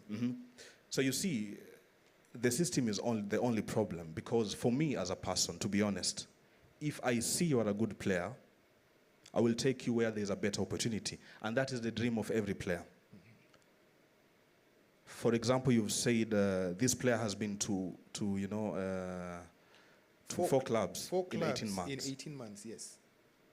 Do they have a player representative or their agent? Do they have one? Yes, there is one, because they don't go on their own. Licensed? We are not sure. Probably not. Tutauliza Tea akikuja kwa the next session, anaweza kuwa anajua. Okay, maybe yes or maybe not. Yes. So you can see, for me as a person, just from listening to the story, I can tell that the problem is not even this player. The problem is how the player is being represented. Yes. Because if a player is talented, trust you me, it's like in the jungle. There's the lion, there's the cheetah, there's everything. Whoever comes first will win. Exactly. But the player has the authority to decide, I want to go this here. This is the path that I go. Yes. Okay, so I need to cut you short, sorry, because we have a couple of questions we need to tackle before we get to the next session, and there are a lot of burning questions that were sent to Enos. Enos, maswali yako nayakumbuka? Yes. Ya kwanza uliulizwa, Dadise ndiye alikuuliza. Nazikumbuka. Itakuwa ni Madimples akitoka team itakuwa bado. Asante sana. Before I answer that question, and this will actually be an answer to Dadise's question. Yes. I want to invite all of us on Sunday. We have a very big match, Nairobi United versus Azam FC, Confederation Cup at Nyayo Stadium starting at 4 p.m. I hear there are so many academies here. All academies, you are invited, and your attendance will be free. And then I will also be speaking to Okuto that all the teams that will be participating in the finals, we can also make arrangements that you can attend the match for free on Sunday. So please, you are all welcome so that we cheer our team. As I answer that question from Dadise, yes, the team is owned by Sakaja Foundation, but we are putting in place mechanisms and strategies to make sure that the team stays afloat and remains sustainable beyond Sakaja's term in his office. And one of these strategies is that we want to play Africa, because we've discovered that there's money in Africa. When you play Champions League, when you play Confederation Cup, for instance, if I just give you a synopsis, as we are now, we have money that can sustain us for the entire league, just money that we have earned from the Confederation Cup progress that we have made. And so those are some of the strategies that we want to put in place. I've said that we are working on having a sports complex so that we are not continuing with this problem of hiring grounds on a daily basis. We want to have our own sports complex so that we have strategies and means to sustain this team beyond Governor Sakaja's term in office. And then there's a question that had been asked by Nicholas. How do we make sure that our players, that there's a social net to help these players to have a sustainable life beyond playing time? This has been a huge problem that we have in this country. Before I joined Nairobi United, I used to be with AFC Leopards. And if I give you an example today, we have over 10,000 active players in the country as we speak. Over 10,000 active. So if you start now computing those who have now retired, there are so many. And one thing that I usually tell myself is, before we ask this question, John F. Kennedy said, think of what you can do for your country, not what your country can do for you. And therefore, as a player, when you are playing, I think it's Mercy who talked about financial literacy. Let's be educated. Let's have something on the side going. Let's also have the habit of saving our income so that isikuwe tu ni pesa unapata unaenda kula mandazi, so that you know that your future is secured. And then last one, Amos. Enos. Yes. As the last one, that will be the last one, yeah? Yes. Yes. Our friend of the North, I can't recall his name. He talked of a player called Turbo that had been identified and tagged to Nairobi United pages. We are sorry we didn't, maybe we have been busy with the international assignments that we didn't get to hear that. Please get in touch with us. We will place that player in our youth team so that we look at his progress in terms of development and be able to, if he's a good player, be able to sign him through our system. Amos, umepata hiyo? Kabisa. Tag them again. Tonight, hata si kesho, leo. I want to finish with the questions that were sent to me. Albert Wesonga, kwa nini tunaanza na Inters? Ukiingia hapo unaanza na Manchester United walipigwa, ama ni Real Madrid walilimwa. And guess what? It's what you ask for. A good example. There's a day we had a derby. Gor versus AFC Leopards last season. Na derby inachezwa Nyayo. And on the same day, there was, I think, the Manchester derby. Right across, kuche kumeja. With people in Gor Mahia and AFC Leopards jerseys, but watching what?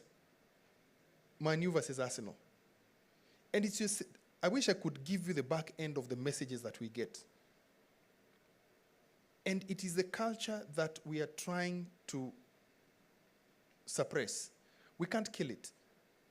We agree that we cannot compete with the English Premier League because there's so much resources put in there. There's a lot of money put in there. We can only learn from that. And that is why we would cover tournaments like 82 Sports and give these players an opportunity to be seen on a Monday afternoon when everybody else is either kwa mkahawa, ameenda bank, ama ameenda kuvisit mtu hospitalini. It's what we used to call dead airtime.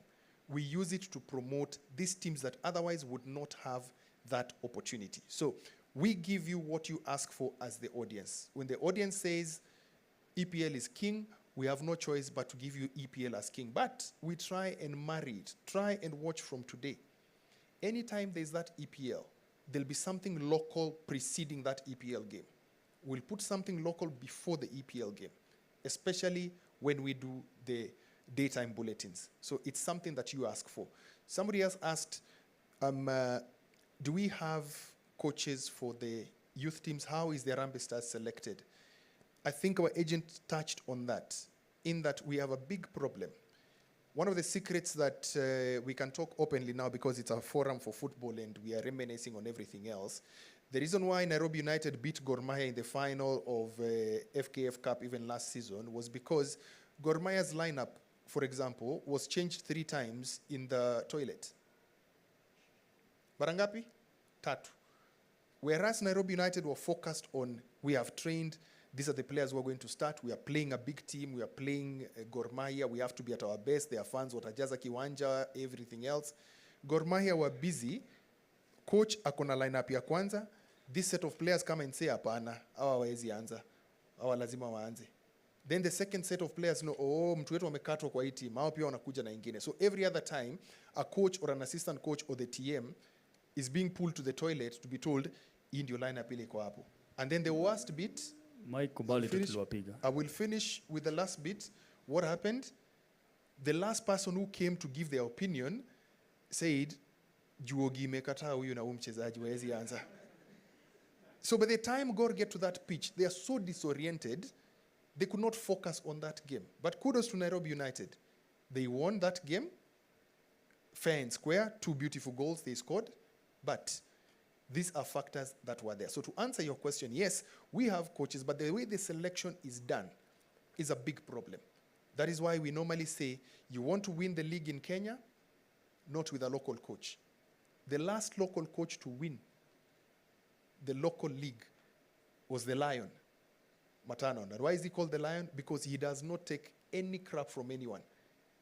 Atakuja kuambie ni hivi na ni hivyo na asonge. The foreign coaches will come, hajui mchezaji, hajui ule mchezaji, hajui mchezaji. So Nairobi, mnataka kushinda league, tafuta foreign coach. So I want to say thank you very much to this panel. For now, we still have another panel that we have to take through in the next 20 minutes, up to and including questions. Then we close off with the draw, tujue nani anacheza na nani. And remember, whoever wins, Monday tarehe 2, tuko live kwa Kideo. Au sio? There is an announcement that I had forgotten. To just show appreciation to the tournament, because I've known it for a long time.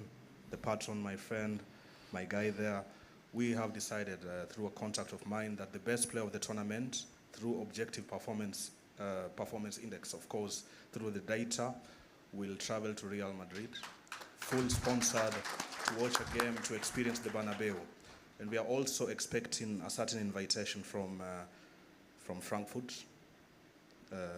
Eintracht Frankfurt? Eintracht Frankfurt. Yes. We're expecting a certain invitation, and I'll try to also organize that we also have a second player just travel there to understand how it is, to work in a top academy, or one of the technical coaches of the best performing team in this tournament will also have a chance to go there. That's something that we'll work on, and to just show the appreciation to the grassroots tournament. Thank you. Thank you very much, Kevin. And whoever wins that chance, just know that when you're going to the Santiago Bernabeu, it is a walking distance to the Kenyan embassy. Unaweza kula sembe hapo na uingie stadi uende watch game hapo. Asanteni sana.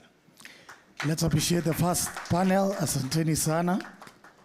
Thank you so much. Tuwapigie makofi wakitoka tena. Asante. And now, without wasting time, we move directly to our second panel session. And our first person on the panel is none other than Dismas Oridi, who is a representative at 82 Sports. Beginning makofi, Dismas akipanda juu ya stage. Secondly, famously known for Toa Table, FC Leopards fan, also a sports journalist. Tafadhali pigeni Mr. Kevin Tea, aka Fabrizio wa Kenya, makofi. Mpigeni Mr. Kevin Tea, makofi.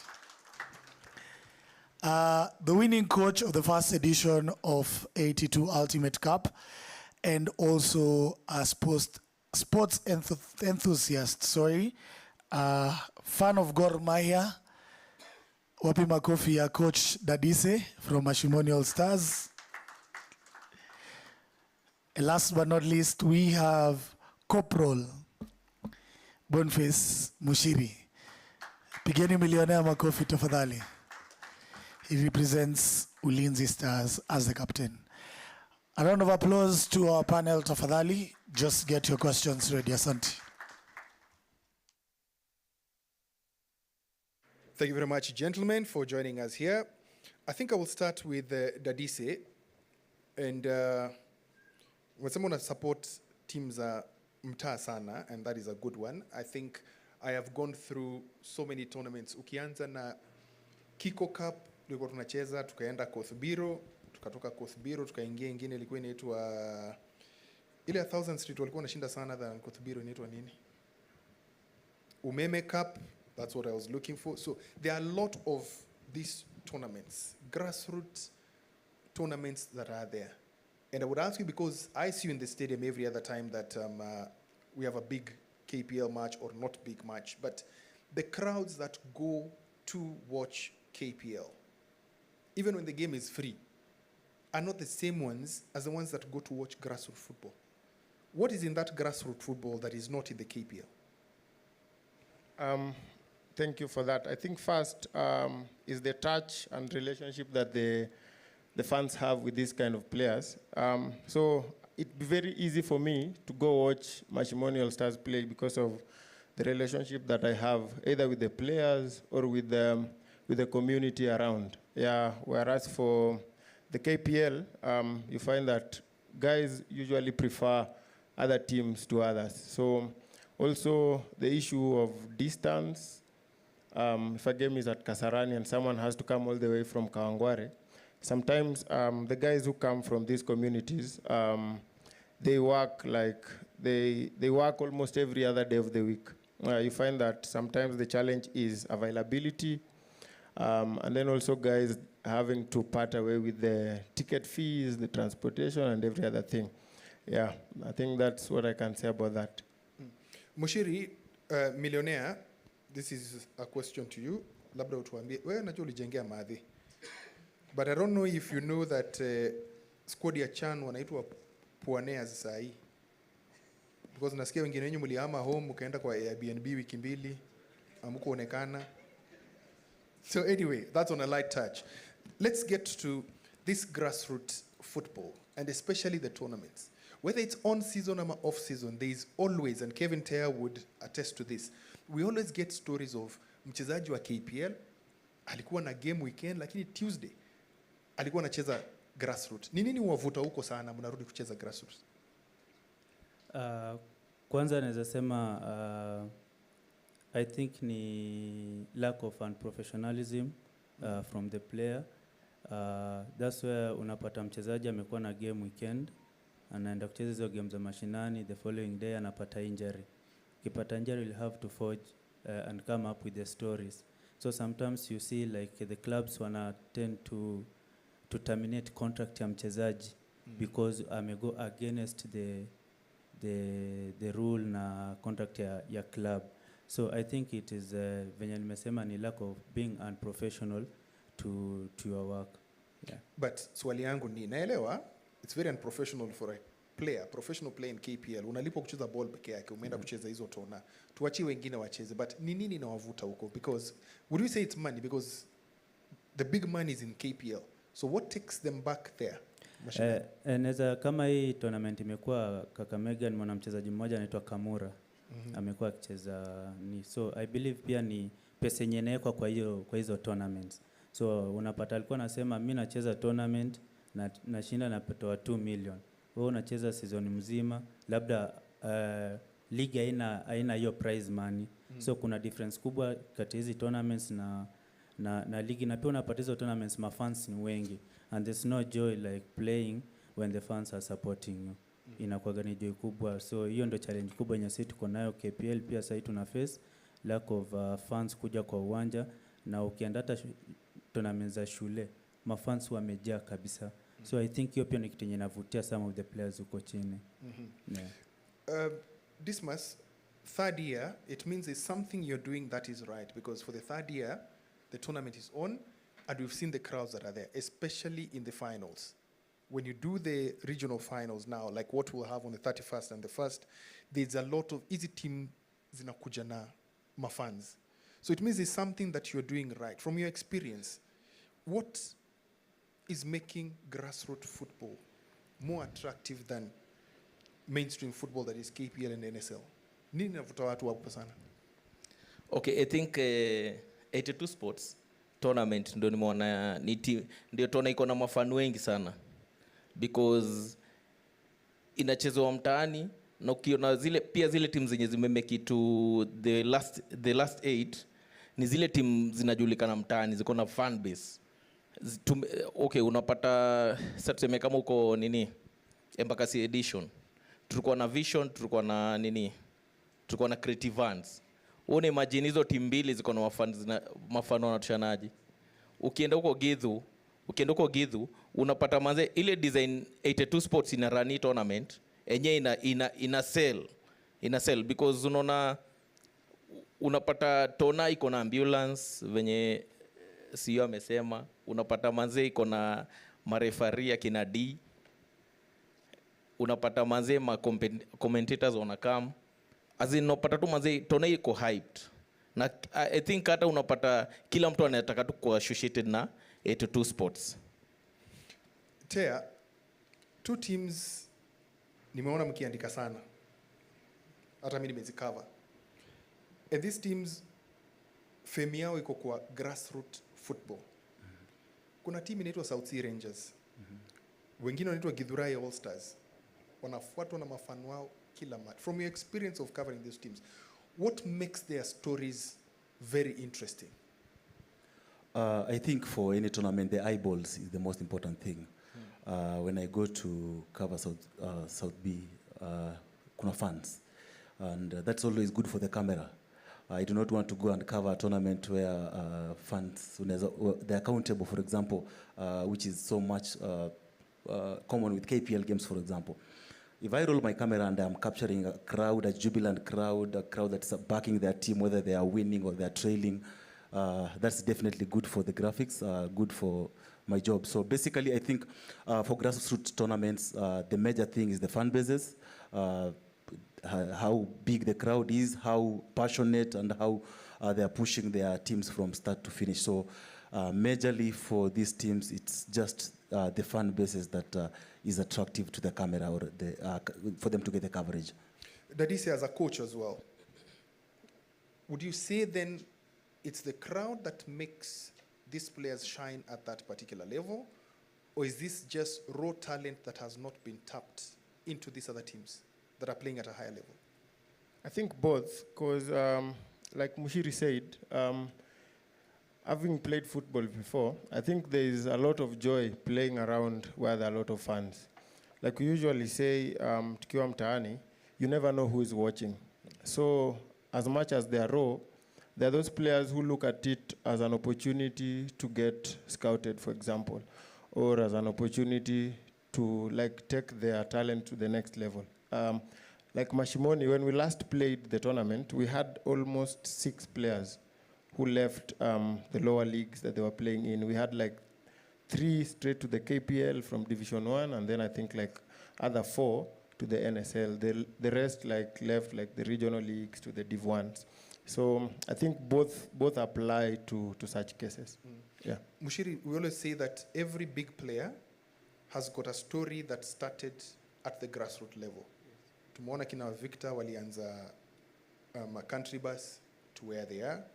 For you, what's the story? Where did you start in terms of grassroots? Na hiyo imekusaidiaje mpaka mahali umefika sahi? Kwanza football lazima mahali umeanza kukuwe na watu wenye wanakumenta. They show you the way, and as a player, venye agent amekuwa anasema, first it starts with the player.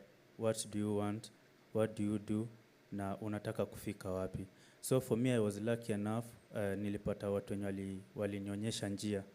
Na kunionyesha njia ni kusema, without talent alone haitakupeleka mahali. You need to do something extra so that it add with your talent, itakufanya kuwe a great person. So that's why unapata mchezaji ana go to the gym after training ya coach, ana do extra training, unaenda kwa field, unapiga hizo set piece, kuja kwa game watu wanaona ni kitu kawaida, ni rahisi tu, but umespend years training the same thing. So inakuja kwa game inakuwa ni kitu automatic tu, so inakuwa ni rahisi hivyo. But the most important thing pia na challenge kubwa ni maintain kufanya the same thing. It is hard and very difficult mchezaji kutaka kufika at the top level because ya challenges hapa katikati. Timu zetu za Kenya hazilipi vizuri. Utapata mchezaji mzuri ana end up ku give up because akona responsibilities mingi za kufanya huko nyuma. So lazima mtu akuwe na watu wenye wanamsupport, the family wakuwa na msupport, akuwe na true friends wenye wanamwambia the right things to do because si watu wote wanakutakia. Na pia kwa team mnaweza kuwa mnacheza position moja na mtu na anataka tu fail, but if you have the correct teammates, like for mimi nasemaga nilikuwa very lucky. Nilienda Tusker nikapata Humphrey Mieno, James Situma, Alan Wanga. At that moment nilikuwa mtoi sana, ndio nimetoka Sony, sijui Nairobi, sijui anything, but wakanieka laini, ishi hapa, gym ndio hii, uwanja ndio hii, ukitoka hapa after mazoezi ya 5 come and do your things, and nika grow from there. So lazima kuwe na watu wenye wanakuguide pia. So Sony kule, ukitoka Sony ndio ujoin Sony. Yes. Ulicheza grassroots huko? Yeah, nilicheza shule peke yake.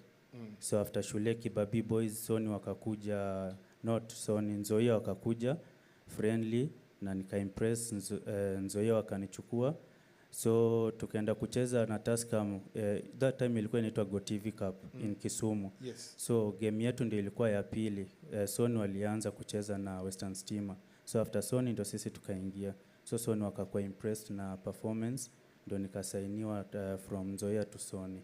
Okay. Yeah. So Dismas, tumesikia hizi stories za grassroots ndio kuna ball basically, and I also enjoy going to watch hizo grassroots tournaments. Utaenda pale utasikia stories za mtaa, unaambiwa story ya players, something that you will not hear at KPL. So what culture can we take, especially from the 82 Ultimate Cup? What culture can we take from there that we can lend it to NSL and KPL to ambia jama, if you take this as an example from 82 Sport, then we'll have an improvement of the KPL in terms of even attendance, your fans? Okay, I think 82 Sports kwa hizi region 8 zimeenda. I think kuna video umeona hapa hivi, ulikuwa unapata wasao wanauza miwa, manini. Unapata 82 ikienda kwa region fulani, unapata kuna imeempower se kadhaa. Unapata community imekuwa empowered, unapata players wamekuwa empowered, na bado unapata mafans maybe wamepromote ama wanauza miwa, kahawa, nini. Unapata ni aje, apart from hiyo tona tumecheza, kila mtu amekuwa engaged na kila mtu amekuwa empowered. So I think pia hiyo media technology 82 Sports iko juu, na pia mateam pia ziwa appreciate akina Leeds hapa Toronto. Utapata ni aje after game wanapata zile as in 82 imecover hiyo tona fiti, na pia social platform zao unapata ziko active through hiyo nini ya 82 Sports. That's so true, because miufuata hizo reels new tengeneza. That's how I get to know what's happening in the 82 Sports. So finally, Tea, what takes, because unakava wachezaji, unasema mchezaji alitoka hapa, alichukuliwa kutoka kwa Itona, maybe amechukuliwa kutoka 82 Sport, amekuja sign for FC direct, amecheza, but after some time, once this player drops from that team, ama form yake imeshuka ama amedropiwa, first port of call anarudi kule alianza. Utampata amerudi tu pale 1000 Street kucheza hapo. What takes them back there? Because you interact with these players. Ni nini inarudishaga mchezaji pale? I think it's just a human thing in that when things go south penye huko, hata Nairobi ikiwa ngumu mtu urudi home. So I think it's always mtu anajua nilijiestablish at Lirembe Arsenal for example. Nimekuja Tusker imechacha, nimeenda Posta on loan, imekuwa ngumu, acha nirudi huko, then I'll reestablish myself. Sasa ni kujikubali. I think the best is ni ile design ya umejikubali kuwa vitu imeharibika. Let me go and reestablish myself. There's a player Kakamega Homeboyz is about to sign this window who had gone off the radar. That's Piston Mutamba. Alienda akacheza tournament last December. We know the tournament Kakamega. They have spotted him. They think he can do something.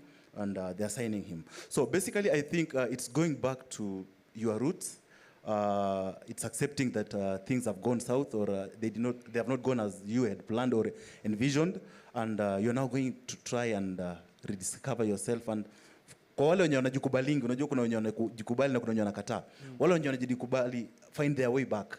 Wale wenye bado wana live in denial that nilikuwa top player KPL, nilikuwa MVP, hapa ni wapi nimekuja, maybe they end up disappearing into oblivion. So for me, I think my answer to that is that it's always ni hiyo human aspect ya kusema, if things don't work out there, let me go back to where I started. Let me go back home and try to find my way back to the top, and hopefully this time I'll stay at the top. Okay. Do you have any questions from the floor? We can take 3. Tuweza chukua 3. Because of time, we'll take 3. Just put the hands up ndio Balo waone vizuri. Balo, because of time, let's just take 3. Habari ya jioni. So my name is Eric Mata. I play the Premier League, but now I'm at 1,000. Mike, kuna siku tulimit pale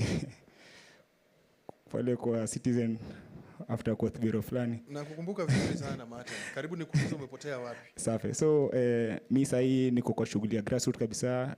Kwa ile shughuli yetu ya 1,000 ilikuwa ni 1,000 street. But sahi tumekuja tumeifanya imekuwa 1,000 sportive, so we are trying to maybe to pass the mantle to the next generation.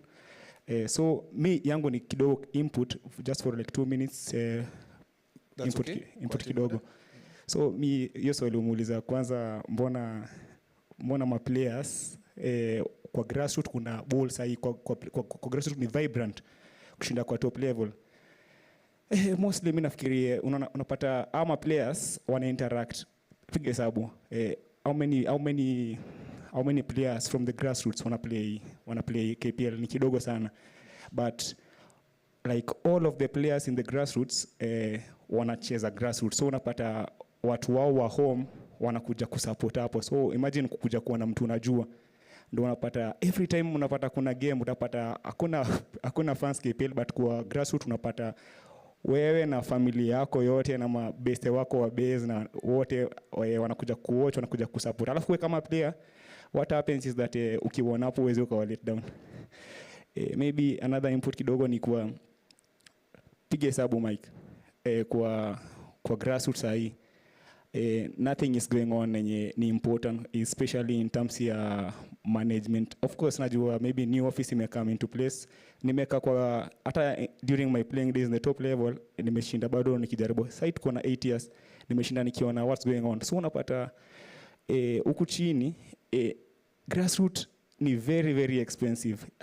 Sielewi. Grassroots ni expensive in terms ya ku manage, in terms ya ku make sure maybe una develop players, team yako inatoka from one level to the next. So unapata most of the teams zinaanzia vizuri, si kama si tulianzia sub county the lowest. Sasa tumesonga tuko at least division 2, call it 4th tier maybe. So unapata na hiyo struggle yote umetoa team hapa imeenda hapa, unapata every time ku manage team si rahisi. Utapata kwa nini mimi nashanga sana, kwa nini grassroots ikuwe expensive ati for you to play a Div 2 match you have to pay like 5,000 to the refs, you have to travel maybe to say to Oshago Mali utumie fare 30k. Kumbuka ni timu ya mtaa, ma players hoja nini hapo. So maybe mimi nilikuwa na kitu kama overview ya maybe this is the last thing maybe kwa 82 nimeona 82 na sponsor. Kuna team inaitwa Jamhuri wanaisponsor na which is very good. Maze ukipata kwa grassroots mtu anakusponsor ni something for. So kitu nasema ni hivi, what if is just a hypothetical from my view. Piga hesabu ukikuwa na organization kama 82, of course kuweka tournament watu wanakuja wanangangania from the zinaitwaje hizo za mtaa, the editions alafu sasa ni ultimate. Of course kwa ni ultimate hapa. Piga hesabu saa hii kochare pale umeniambia uli win the first edition, congratulations, but piga hesabu sasa unaweza angalia maybe next edition uku participate ama uli participate na uku ufika ultimate the third uku fika. So me to 82 ni kitu naweza suggest ni from where I sit, from what I've seen over the years, for what I've seen through playing, naweza sema ati 82 maybe creatively, my own opinion of course, just saying as it is.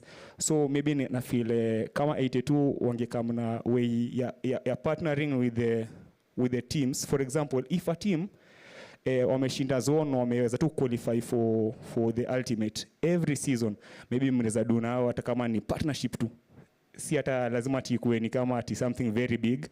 So for example, kama hii time Shofco 1000, Mathare North, every other teams ni only 8 teams. Ukisema of course Shofco anacheza Division 2, 1000 anacheza Division 2, maybe Mathare North anacheza I don't know Division 2 or regional. So something like just do a simple budget. For example, venye team kama competition kama Champions League, the more unaenda up the levels, the more una get something better.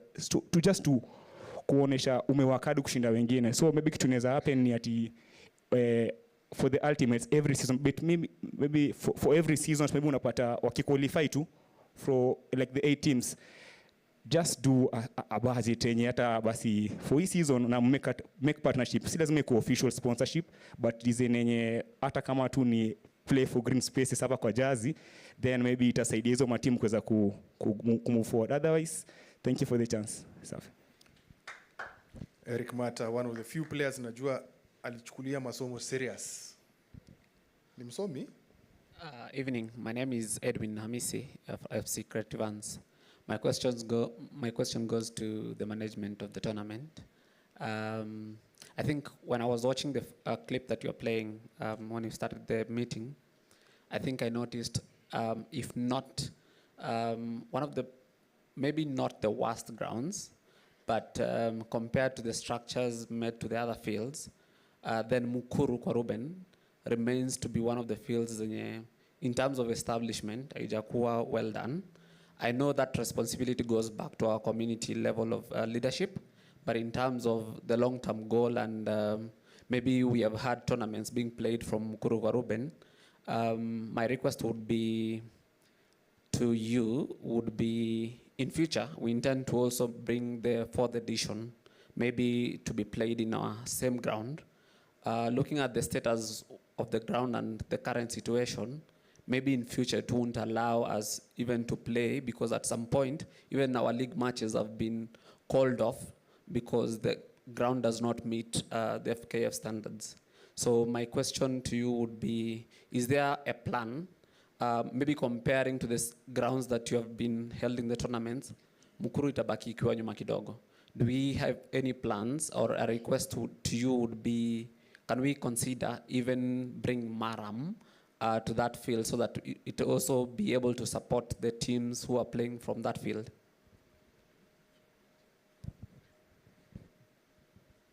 Habari ya jioni. Mimi naitwa Kaka Zema, mtangazaji wa soka. Swali langu ni kwa Mushiri. Ukiwa kama professional footballer, tukikuangalia sasa hivi unaishi maisha matatu. Mushiri yule wa mtoto wa Mama Nyamu, Mushiri the Afande, na Mushiri mchezaji wa Ulinzi Stars. How do you juggle maisha yako kwa hawa Mushiri watatu? Ndio ni swali langu la kwanza. Swali la pili, kuna cases nyingi sana za indiscipline kwa wachezaji. Tushawaisikia kuna baadhi ya wachezaji contract zinakuwa terminated because amechelewa kuja mazoezi, ama alikuja mazoezini akiwa ni mlevi, ama labda amepotea tu, amepiga misi hajulikani alipo. Kama a professional footballer, unaweza waambiaje wachezaji ambao sasa hivi wanakuangalia wewe kama role model wao? Ni hivyo.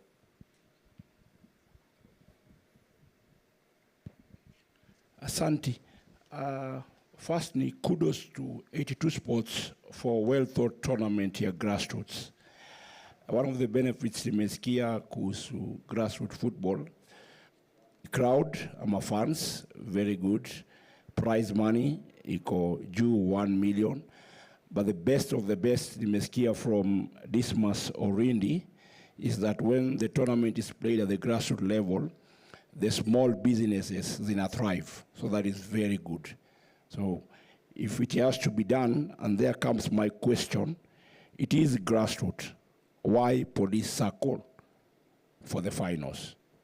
Why not again kwa grassroots level even for the finals? Swali langu la pili ni testimony maybe kwa coach wa Mashimoni. You are the one who won the first edition. What testimony do you have for winning? Nini mlifanya na 1 million? I think that will sell more rather than just the crown of you are a champion. Maybe if you tell us after winning 1 million, my community to develop a car wash that ina sustain vijana mpaka wa leo. That's a better story. Ya mwisho, we played a clip here from Mokuto for the first minutes. Now there's a statement, one of the fans walisema ati referee alikuwa anataka kutuibia tukampiga alafu tukashinda. Will this statement be good for grassroots football? Are we championing that we must win at all cost? That even if the referee ametuaramia, tunampiga ndio tushinde. So maybe to the organizers, hiyo clip maybe inatolewa hiyo part, because if somebody alikuwa anaisikia, hawezi champion for your tournament because at the end of the day, referee anapigwa. For me, that is unsporting behavior. And what are the coaches doing? Maybe for 30th to 1st, kunaweza kuwa na chaos. So what are the coaches, wale watakuwa na hizo teams? What is their role to ensure that kutakuwa na safety ya these referees na other members of the public wakuja kushangilia hizi games? I think maswali ni mingi. I will start with let's start with Mushiri. Mushiri, kuna hiyo Kakazema ameuliza Mushiri mtoto wa mami, Mushiri Afande, Mushiri Ulinzi Stars mchezaji na Harambee Stars. Una juggle vipi hizi kofia tatu? First ni ujue kwanza, like I'm not the first, I'm the only soldier in the system. Second ni pia I'm not the only player kuchezea Ulinzi Stars. So ukisha realize hizo vitu, you just have to be humble, then you do things in the right way. Usiingize madharau, because hii life yenye mimi nimepitia kuna wachezaji huko nyuma wamepitia. So I'm not that special like nianze kudharau watu ama kuanza vurugu. No, you just have to be humble and given the opportunity to play, umevaa hiyo jezi ya Ulinzi, I give my best. Wakisema enda hii side ingine, you put on the combat, unachukua item 1, you do the best pia hapo. So the most important thing is to be humble and kuomba God sana kupatie the opportunity to serve the country. Dismas, maswali ambayo ziko zako ya kwanza, is there plans to make sure that mali wachezaji wanacheza, especially hicho kiwanja cha Mukuru, kiko better? And then swali la pili, mbona finali ikachezwa Ulinzi Sako na isirudi kule mashinani? Na swali la tatu, is it possible to remove that bit of the clip where fan anasema refa alitaka kutuibia lakini tulimkuta na tukashinda game? Okay, I think easy edition tumecheza. Sidhani kama kuna coach mwenye anaweza simama hapo hivi aseme amecheza kwa ile environment si conducive. Sijui kama kuna coach mwenye ashaisema anaweza sema tu ni aje. Kuna match yake manze alicheza kama yuko safe, ama kuna FIFA yote ashairefisha game kama yuko safe, because unaona hiyo part ya empowerment. Stories za ma stewards unapatanga wako top because ni wase wa mtaa na wanajuana, ukweli uongo. Na unapata hata team kama Leeds, ndio Leeds ni kama Man City bedhe. Dismas, ngoja kwanza. Umeingia kwa steward na tukua tumeenda huko. Sina ndo najibu. Swali ni tatu. Ndo najibu swali yake. Gani unajibu? Hiyo ya insecurity. Hatujaongea story insecurity. Unauliza tu story ya hii clip. Mahali anasema tulipiga referee na tuka. Si ndio namjibu. Tunatoa hiyo. Ndio namjibu. Unaona, I think hiyo statement alishika vibaya. walisema ref aliwalalia lakini hiyo timu nyingine wamechapana. Kama cause nilikuwa hiyo game ilikuwa ni 1000 Sportive, ilikuwa final yenu ya 1000 Sportive na mlikuwa mnacheza timu gani? Kaloleni Masa, si ndio? Masa I think security ilikuwa top, si ndio? Na referee walikuwa safe. So siwezi sema hiyo kitu yenye ati amesema alimesikia hapo hivyo ili happen because tulikuwa ngapo hivyo na marefari walikuwa top. Game ilikuwa fiti, hata mliwashinda lakini walitii, si ndio? Mafan hiyo derby but they actually ilikuwa one of the best derbies nishaicheki na hii ya Mathare na nini, Mathare na ilikuwa Dandora. Mlikuwa mcheza na Mathare walicheza nani?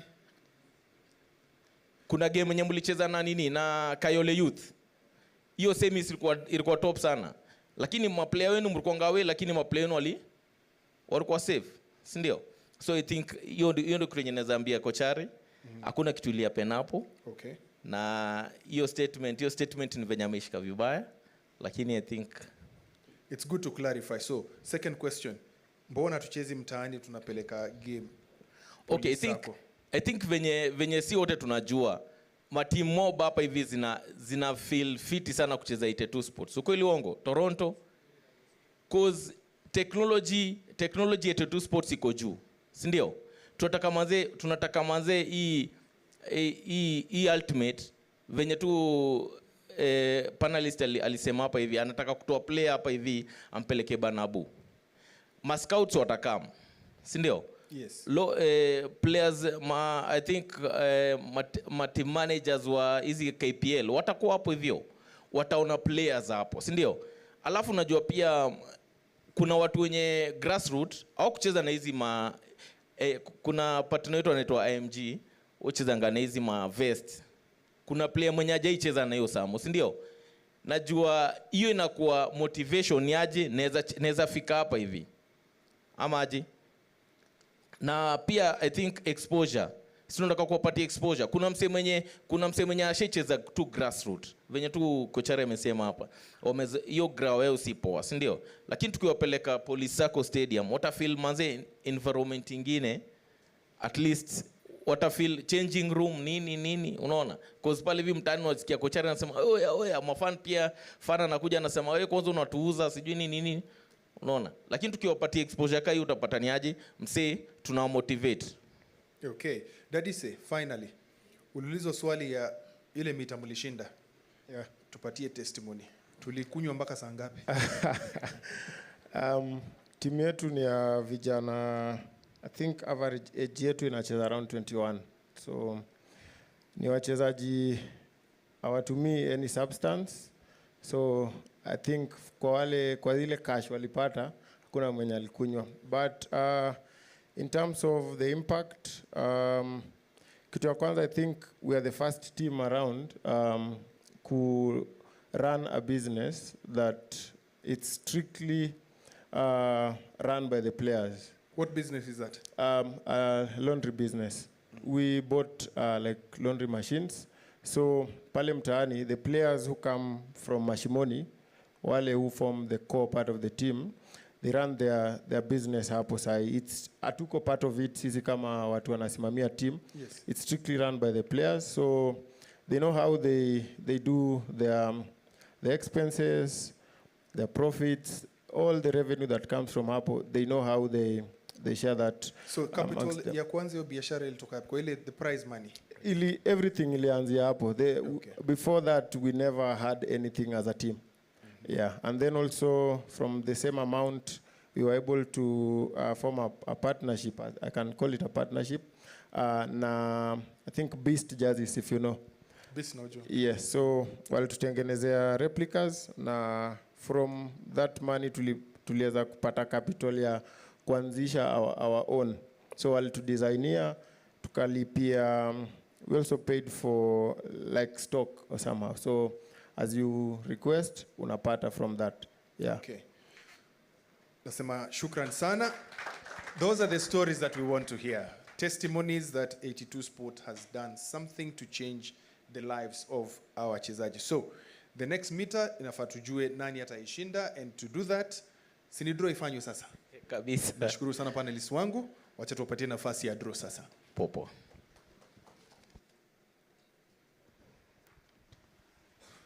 Tuwapigie makofi wakiketi.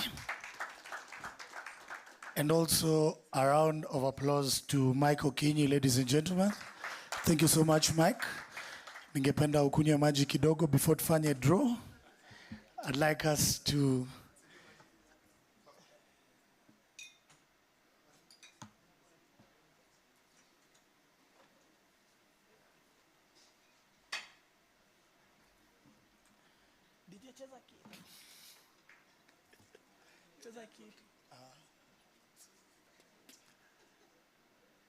cheza tu akitoa vitu.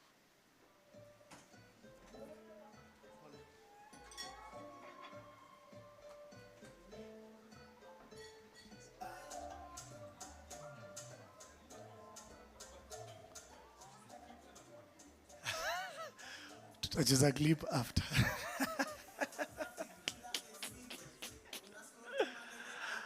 All right, so at this juncture, allow me to introduce Kibe to join me on stage. Pigeni Kibe makofi from 82 Sports. Na I hope penye mko mnaweza angalia to our left. To the left are the trophies that were won by the different teams in the different regions that the Ultimate Cup took place, the 82 Sports Cup took place.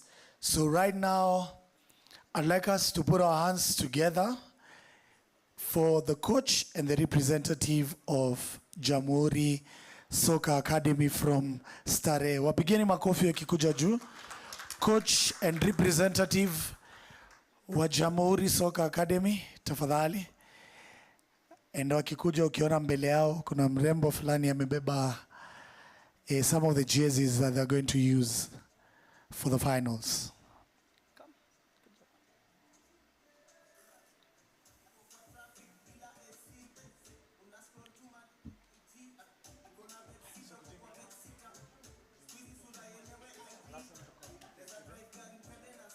So for the finals, Kibe, kindly present the Jamhuri Soccer Academy official jersey for the 82 Ultimate Cup. Let's put our hands together for JSA. That's the jersey they're going to use.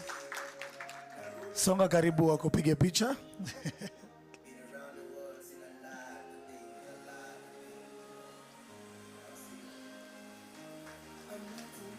So congratulations to Jamhuri Soccer Academy from Starehe. Sawa sawa, asanteni sana. Thank you. Tuwapigie makofi wakirudi.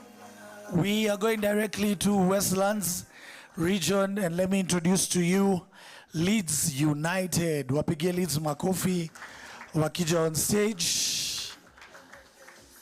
This was amesema Leeds ndo Man City. Tupigie Man City makofi wakija. Tuwapigie makofi tafadhali.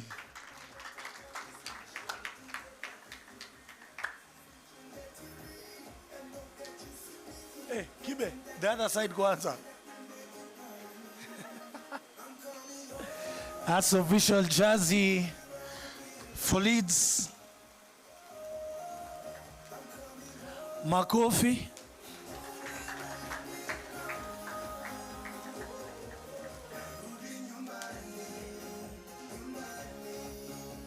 Thank you so much, Leeds. They are followed closely by the representatives from Kibra. So tupigie Shofco FC makofi as they get on stage. Shofco coach na representative tafadhali.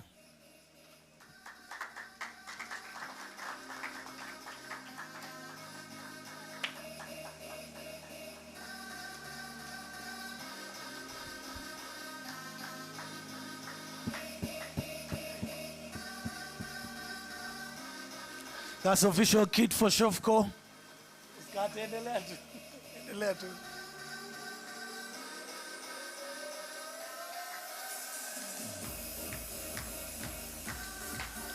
Congratulations, Shofco. Thank you so much.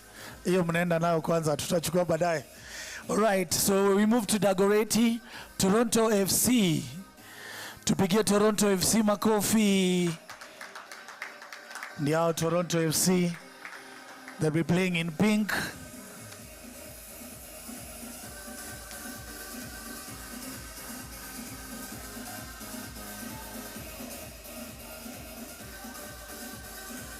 Congratulations, Toronto.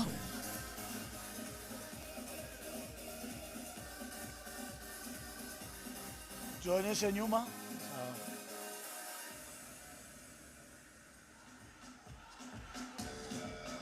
One more time, a round of applause to Toronto FC. Right now, let's move all the way to Ruaraka. Let me introduce to you Mathare North FC. Mathare North.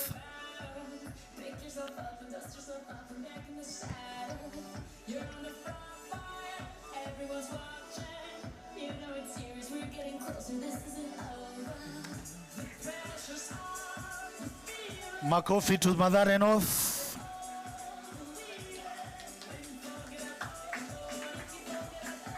Congratulations.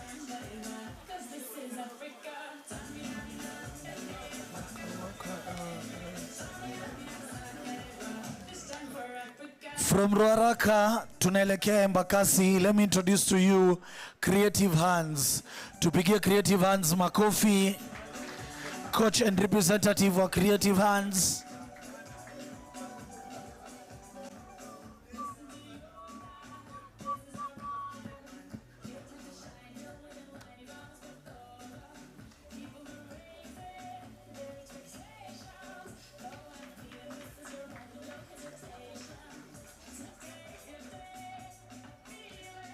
Thank you, Creative Hands, all the way from Embakasi.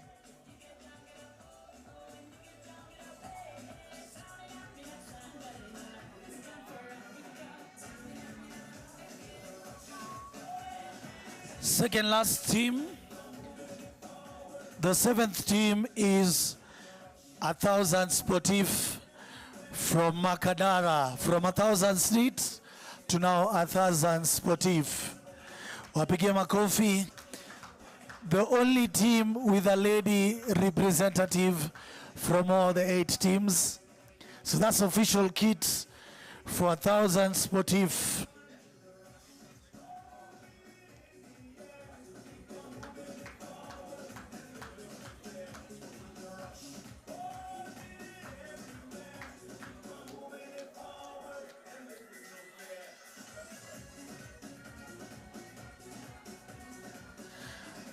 And then last but not least, we have all the way from Kasarani to Pigia Tusker Youth, makofi.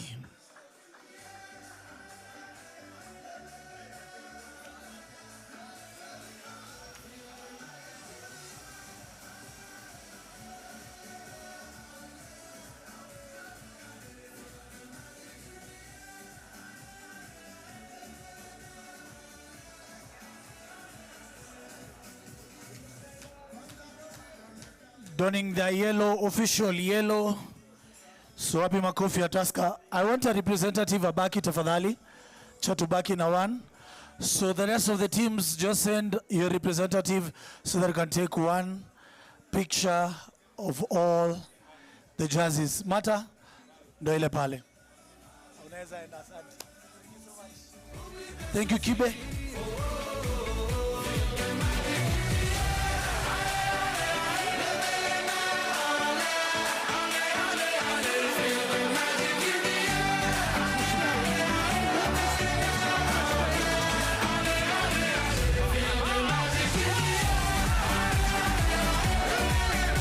And now officially, ladies and gentlemen, these are the 8 teams that are going to take part in the final of the 82 Ultimate Cup.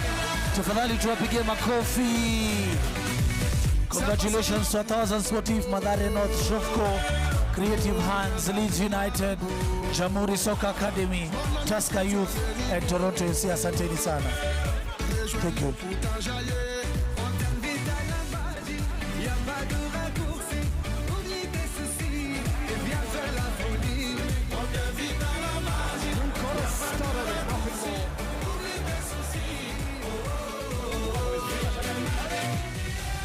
Right, so we have the official jerseys.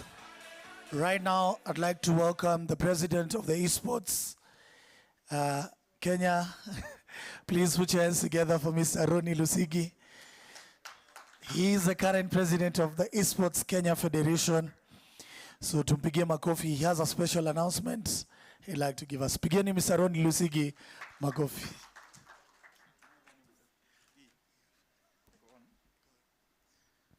Thank you Balo. Angewaambia vitu nilikuwa namfanyia grao enzi yangu. My name is Ronnie Lusigi and I'm happy to be here today as a friend of 82 Sports, because 82 Sports is also a good friend of Esports Kenya Federation. As Okuto has mentioned, we were with 82. They supported one of our players to Morocco just last week, and he was competing in an e-football tournament. At the moment, all sports federations are having their esports versions of competitions. For example, FIFA have the FIFA Esports World Cup that they do every year, where people compete on football video games. And that's because video games is also another way to enjoy football. It's also another way to build fandom. Today, a 5-year-old will be introduced to a sport in front of the screen. If he or she will be playing basketball on the father's phone, they are more likely to pick basketball when they join school. So it's a way to tap into emerging fandom. It's a way to tap into young people to choose your sport. And also it's just a way of enjoying football. So on that remark, we agreed with Okuto that during this tournament, we'll also put for fans an e-football tournament for those who are good kwa PlayStation. We'll be making the announcement on Monday. We'll have a prize and a competition for you so that you can also compete. So watu wanacheza FIFA, watu wanacheza e-football on 30th to 1st February. We'll also have a tournament for you, and we hope you enjoy it to the fullest. Na pia tutaweka kitu juu Okuto alisema ni January. Tutaweka kitu hapo kwa mfuko, but also just to encourage you, if you have here young people who play video games competitively, we are a federation that give these young people opportunity. Some of them are players, some of them are commentators. This year FIFA Club World Cup, one of the commentators called Brandon Smith hajaenda any school of journalism. Yeye amekuwa akicommentate games za futa za FIFA. Amekuwa tu in UK anaendanga tona za FIFA ana commentate, and it has landed him a job in the largest stage ya football. So ninge encourage all of you here, you have young people who play video games, tell them to check out Esports Kenya Federation. Now we will be here to give them opportunities to play, to earn, and also to learn other skills. It is also good watu wakicheza hizi video games in a communal setting, in a societal setting. Wasijifungie kwa nyumba. That's why we are here. So usimwache mtoi wako ama bro wako anacheza kwa nyumba peke yake. That's what inaleta vitu kama addiction and other things. So I encourage them to come to our tournaments. We also encourage teams, Nairobi United and other teams across the world like Arsenal and Barcelona. They have esports teams where at least 1 or 2 e-football players represent them, and it's a good way to engage with these young people. So wale watu who can play on 30th, let us meet and hopefully tutakuwa na a good time. Thank you very much. Thank you so much, Presida. Funny calling you that.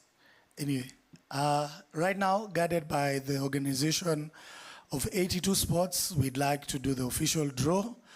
Ndio at least watu wajue wanapatana na nani. This is a moment we've been waiting for, si ndio? Hapo kwa meza gonga gonga wanaitanga drum rolls. Hebu gonga gonga. Asante sana. This is the moment we've been waiting for. So Mike, tafadhali. Unaweza rudi juu kidogo.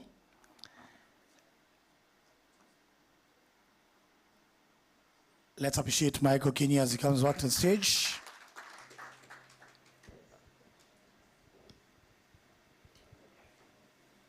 Hi. Haya, wapi mtungi?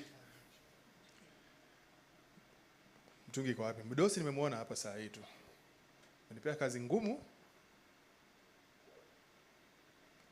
Amepotea wapi? Where's Mr. Gasheru? Yuko yard kweli? So, these are the teams zile ziko hapa. I will call different. Lusige, njoo nichukulia kwanza tafadhali. Njoo tafadhali. So we'll draw the first team. Get your pen and papers ready. Yes. Koroga uchukue ile unataka.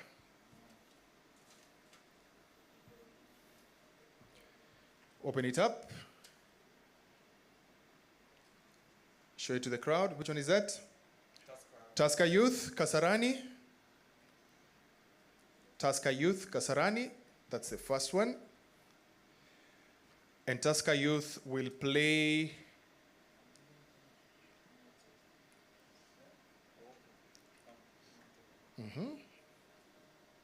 umeichukua tu hivyo. Which is okay. Tusker Youth will play Jamhuri SA from Starehe. So show them that's the JSA first game versus Tusker Youth. Game JSA one. versus Tusker Youth. Hold up. Nipatie hizo. Yes. So I want you to draw the next one. Pick the next one. Yoyote, random.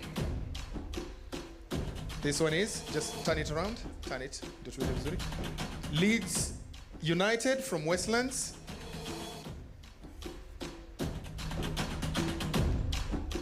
Leeds United from Westlands will be playing Mathare North United from Ruaraka. Just hold it for them so they can take photos. Just hold up. Closer. Be close to each other. Smart karune. Aha. Lusige pole pole wewe. Hapo tuko sawa? Okay, thank you. Give me those two. Aya. Next one. Lusige sawa. Wewe unaweza kupumzika. Where is our next model? Model next ako wapi? Aya, muite hapa kwa stage. Kaka Zema, njoo tafadhali.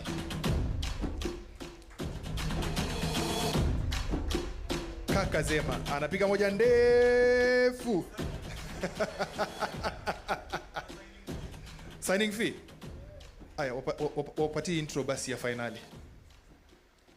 Bila kutaja teams lakini dakika ni ya 19 ni bila uwanjani wa Polisi Sacco, finali ya makali ya tatu ya Ultimate Cup hapa. Kwa kweli inapendeza, kila mmoja yuko hapa kuhakikisha kwamba anataka kuwa mbabe. Inapigwa katikati ya uwanja, Geresha kifua pale, tuliza vizuri kabisa. Naangalia mbele nyuma, kuna mtu anaipiga cross moja Majaru, goalkeeper anapanda juu ananyaka. Mwamuzi anasema tuendelee. Badri Yasin anasema ngoma ichezwe.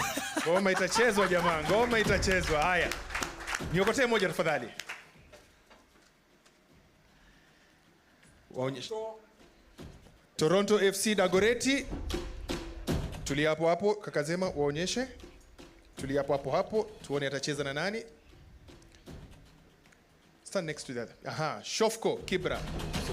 Toronto versus Shofko. Kali sana hiyo third quarter final. That's what we have. Nipe hizo. Okota tena.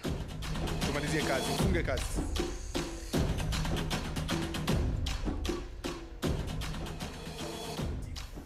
1,000 Sportif walikuwa naitwa 1,000 Sportif. 1,000 Streets. 1,000 Streets, siku hizi ni 1,000 Sportif from Makadara. Watakuwa wanacheza na nani? Creative Hands Embakasi. Hapa kuna ngoma jamaa. Hapa kuna ndimu inapigwa. Kali sana. Kaka Zema, shukrani sana. Patie hizo. Quarter final ndio hizo. Bado tuambie. Mike. Nani atafuata nani sasa? So now tuko na 4 quarter finalists. Yes. Uh-huh. And as it is, yes. So game one would be tumeona ni Tusker Youth versus Jamhuri Soka. Aha, Jamhuri Soka versus Tusker Youth. That's the first quarter final match. All right. Mshindi hapo game 1 anapatana na game 3. Game 3 mnakumbuka alikuwa ni nani? Toronto versus Shofko. Toronto versus Shofko. Hiyo ndio itakuwa semifinali ya kwanza, sio? Pili. So that will be winner 1 versus versus winner 3. Sure. Winner 3. 3.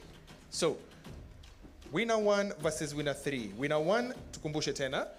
Winner 1 is between Jamhuri Soccer Academy and Tusker Youth. Jamhuri Soccer Academy versus Tusker Youth, that is winner 1, will play winner 3, who is? Toronto FC against Shofco FC. Aha, tumemalizana na hapo. Kwa hivyo that means that winner 2, who is? Winner 2 is between Mathare North United from Ruaraka and Leeds United from Westlands. Mathare North, Ruaraka, that is whoever wins in that quarterfinal 3 will play either 1,000 Sportif from Akadara or Creative Hands from Embakasi. 1,000 and Creative Arts. So that's the pairing. Whoever wins in those 2 semifinals, of course, they meet in the finals. Yes. Bado nimemaliza kazi yangu? Tumemaliza. Asante, shukran. Asanteni sana, tupigie Michael Kinyi makofi tena. I hope tumeelewana hadi hapo. Special mention, one of the celebrated referees in Kenya is around and also is going to make sure that everything will be fine. Anajulikana kama D, Badiri Yasin ako hapo katikati. So D, unaweza simama ama wave ili wakuone. Asante, mpigeni makofi. Anasemaga ukileta shida kwa kiwanja mpatane hapo. So we are all sure kila kitu itakuwa sawa. Hakutakuwa na shida. So right now, we have seen these 8 trophies, right? Mnadhani winner pia atapata kama hii? Lazima ikuwe kubwa kidogo, si ndio? So right now, ladies and gentlemen, I'd like us to focus because we want to bring to you the official trophy of the 3rd edition of the Ultimate Cup by 82 Sports. So drum rolls tena, drum rolls hapo penye mko, drum rolls. DJ. So nataka tupige makofi wakiingia tu all the way to the stage. Ni nyinyi mnashinda, so nataka mpige makofi kwanza ya kilo wakija. And to help us do that is none other than Miss Sustainable Beauty Noni. Sawa sawa DJ.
And incoming is the Golden Glove.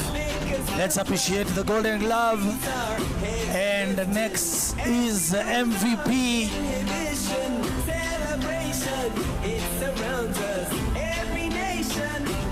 Sante. So that's the goalkeepers. Next we have the Top Scorers Award and the Most Valuable Players Award. So pigeni makofi.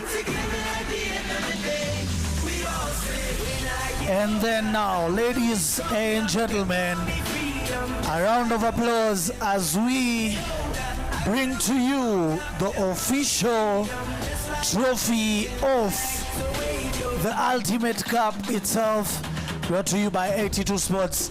Makofi, makofi, makofi, makofi. Makofi, makofi, mpaka ifike mbele, makofi.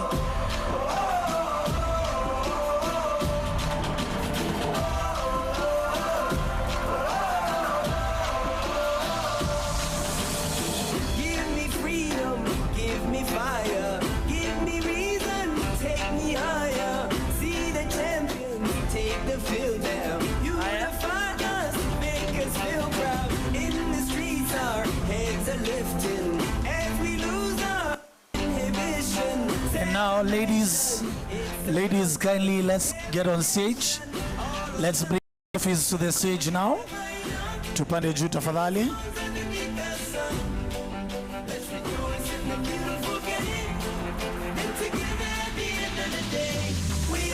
Noni, kindly do the honors.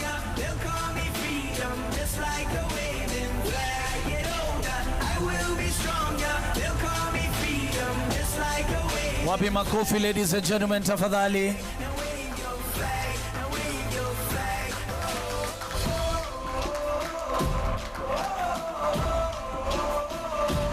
That is the official trophy, the ultimate cup itself for the finals of the 3rd edition.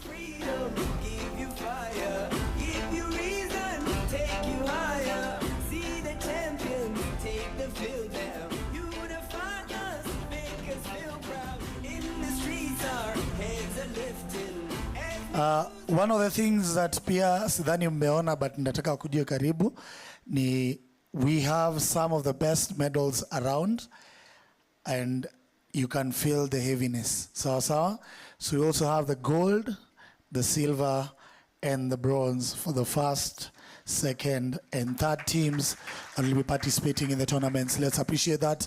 Wapi makofi tafadhali. Ladies, mnakaa poa, sitaki muende mbali sawa.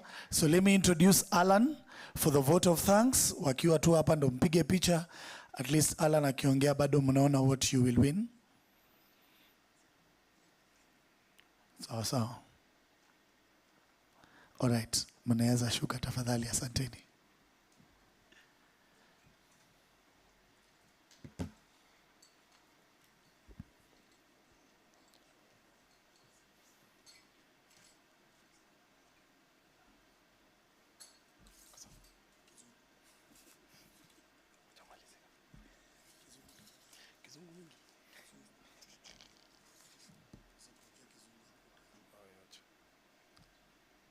Ladies and gentlemen, good evening. My name is Alan Korir, and I'll be doing the vote of thanks today. I would like to sincerely thank everyone who's made this event and our journey possible. A special appreciation goes to our sponsors and partners. We have Smash Foundation,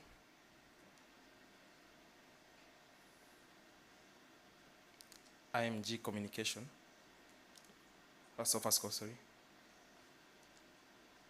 IMG Communication, and others including Kenya Forest Service, who have supplied us with trees the entire time.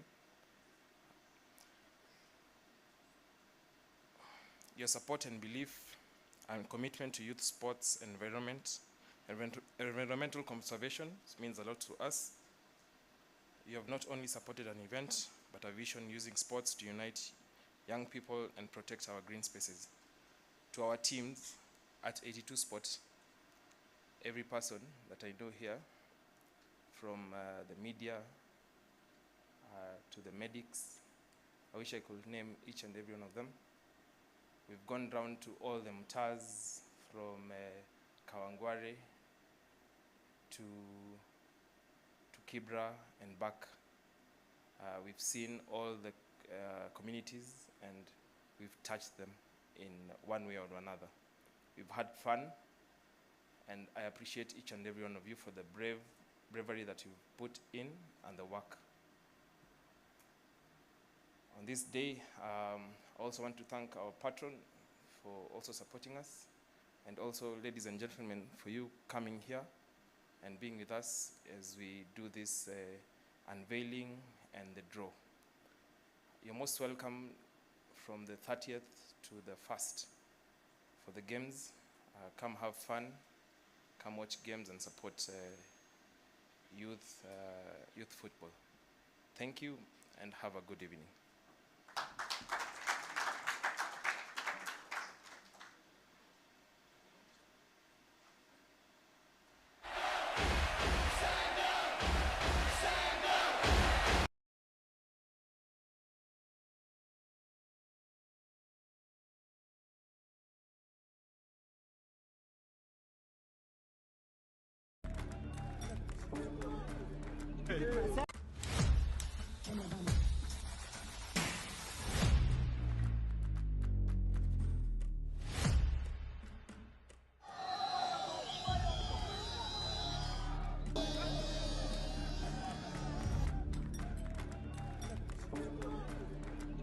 Sema.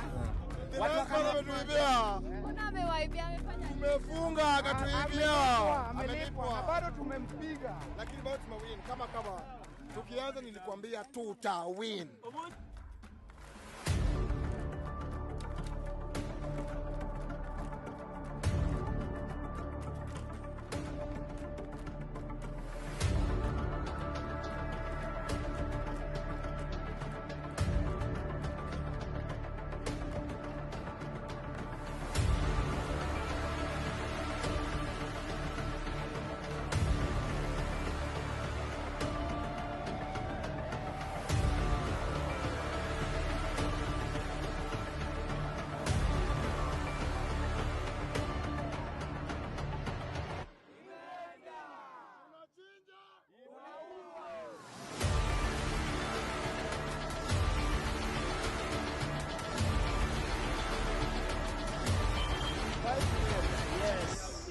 Timu ya Kamongo tunapiga na mimi niko ona.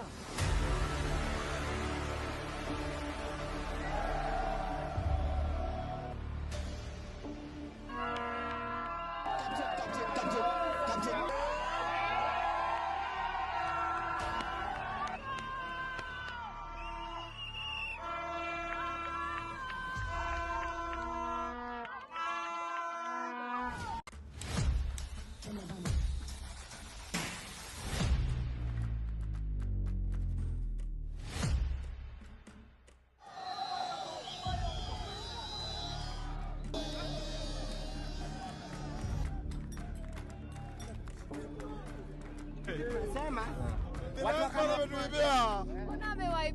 Tumefunga akatuibia. Amelipwa. Bado tumempiga. Lakini bado tumewin kama. Tukianza nilikwambia tutawin.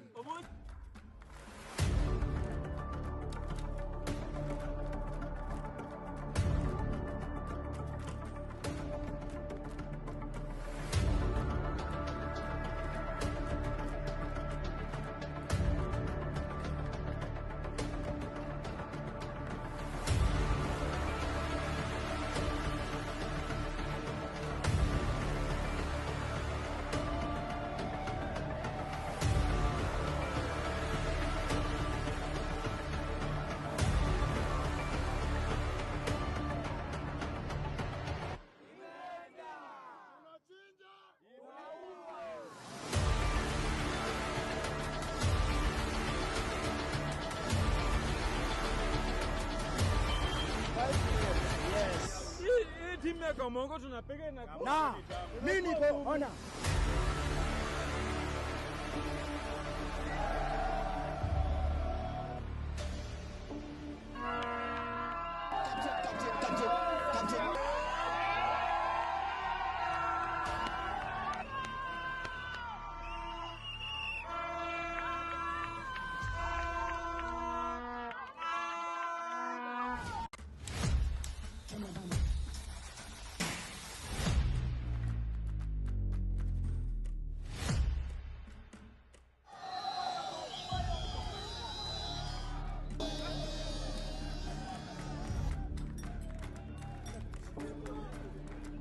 Sema. Tumefunga akatuibia. Amelipwa. Bado tumempiga. Lakini bado tumewin kama. Tukianza nilikwambia tutawin.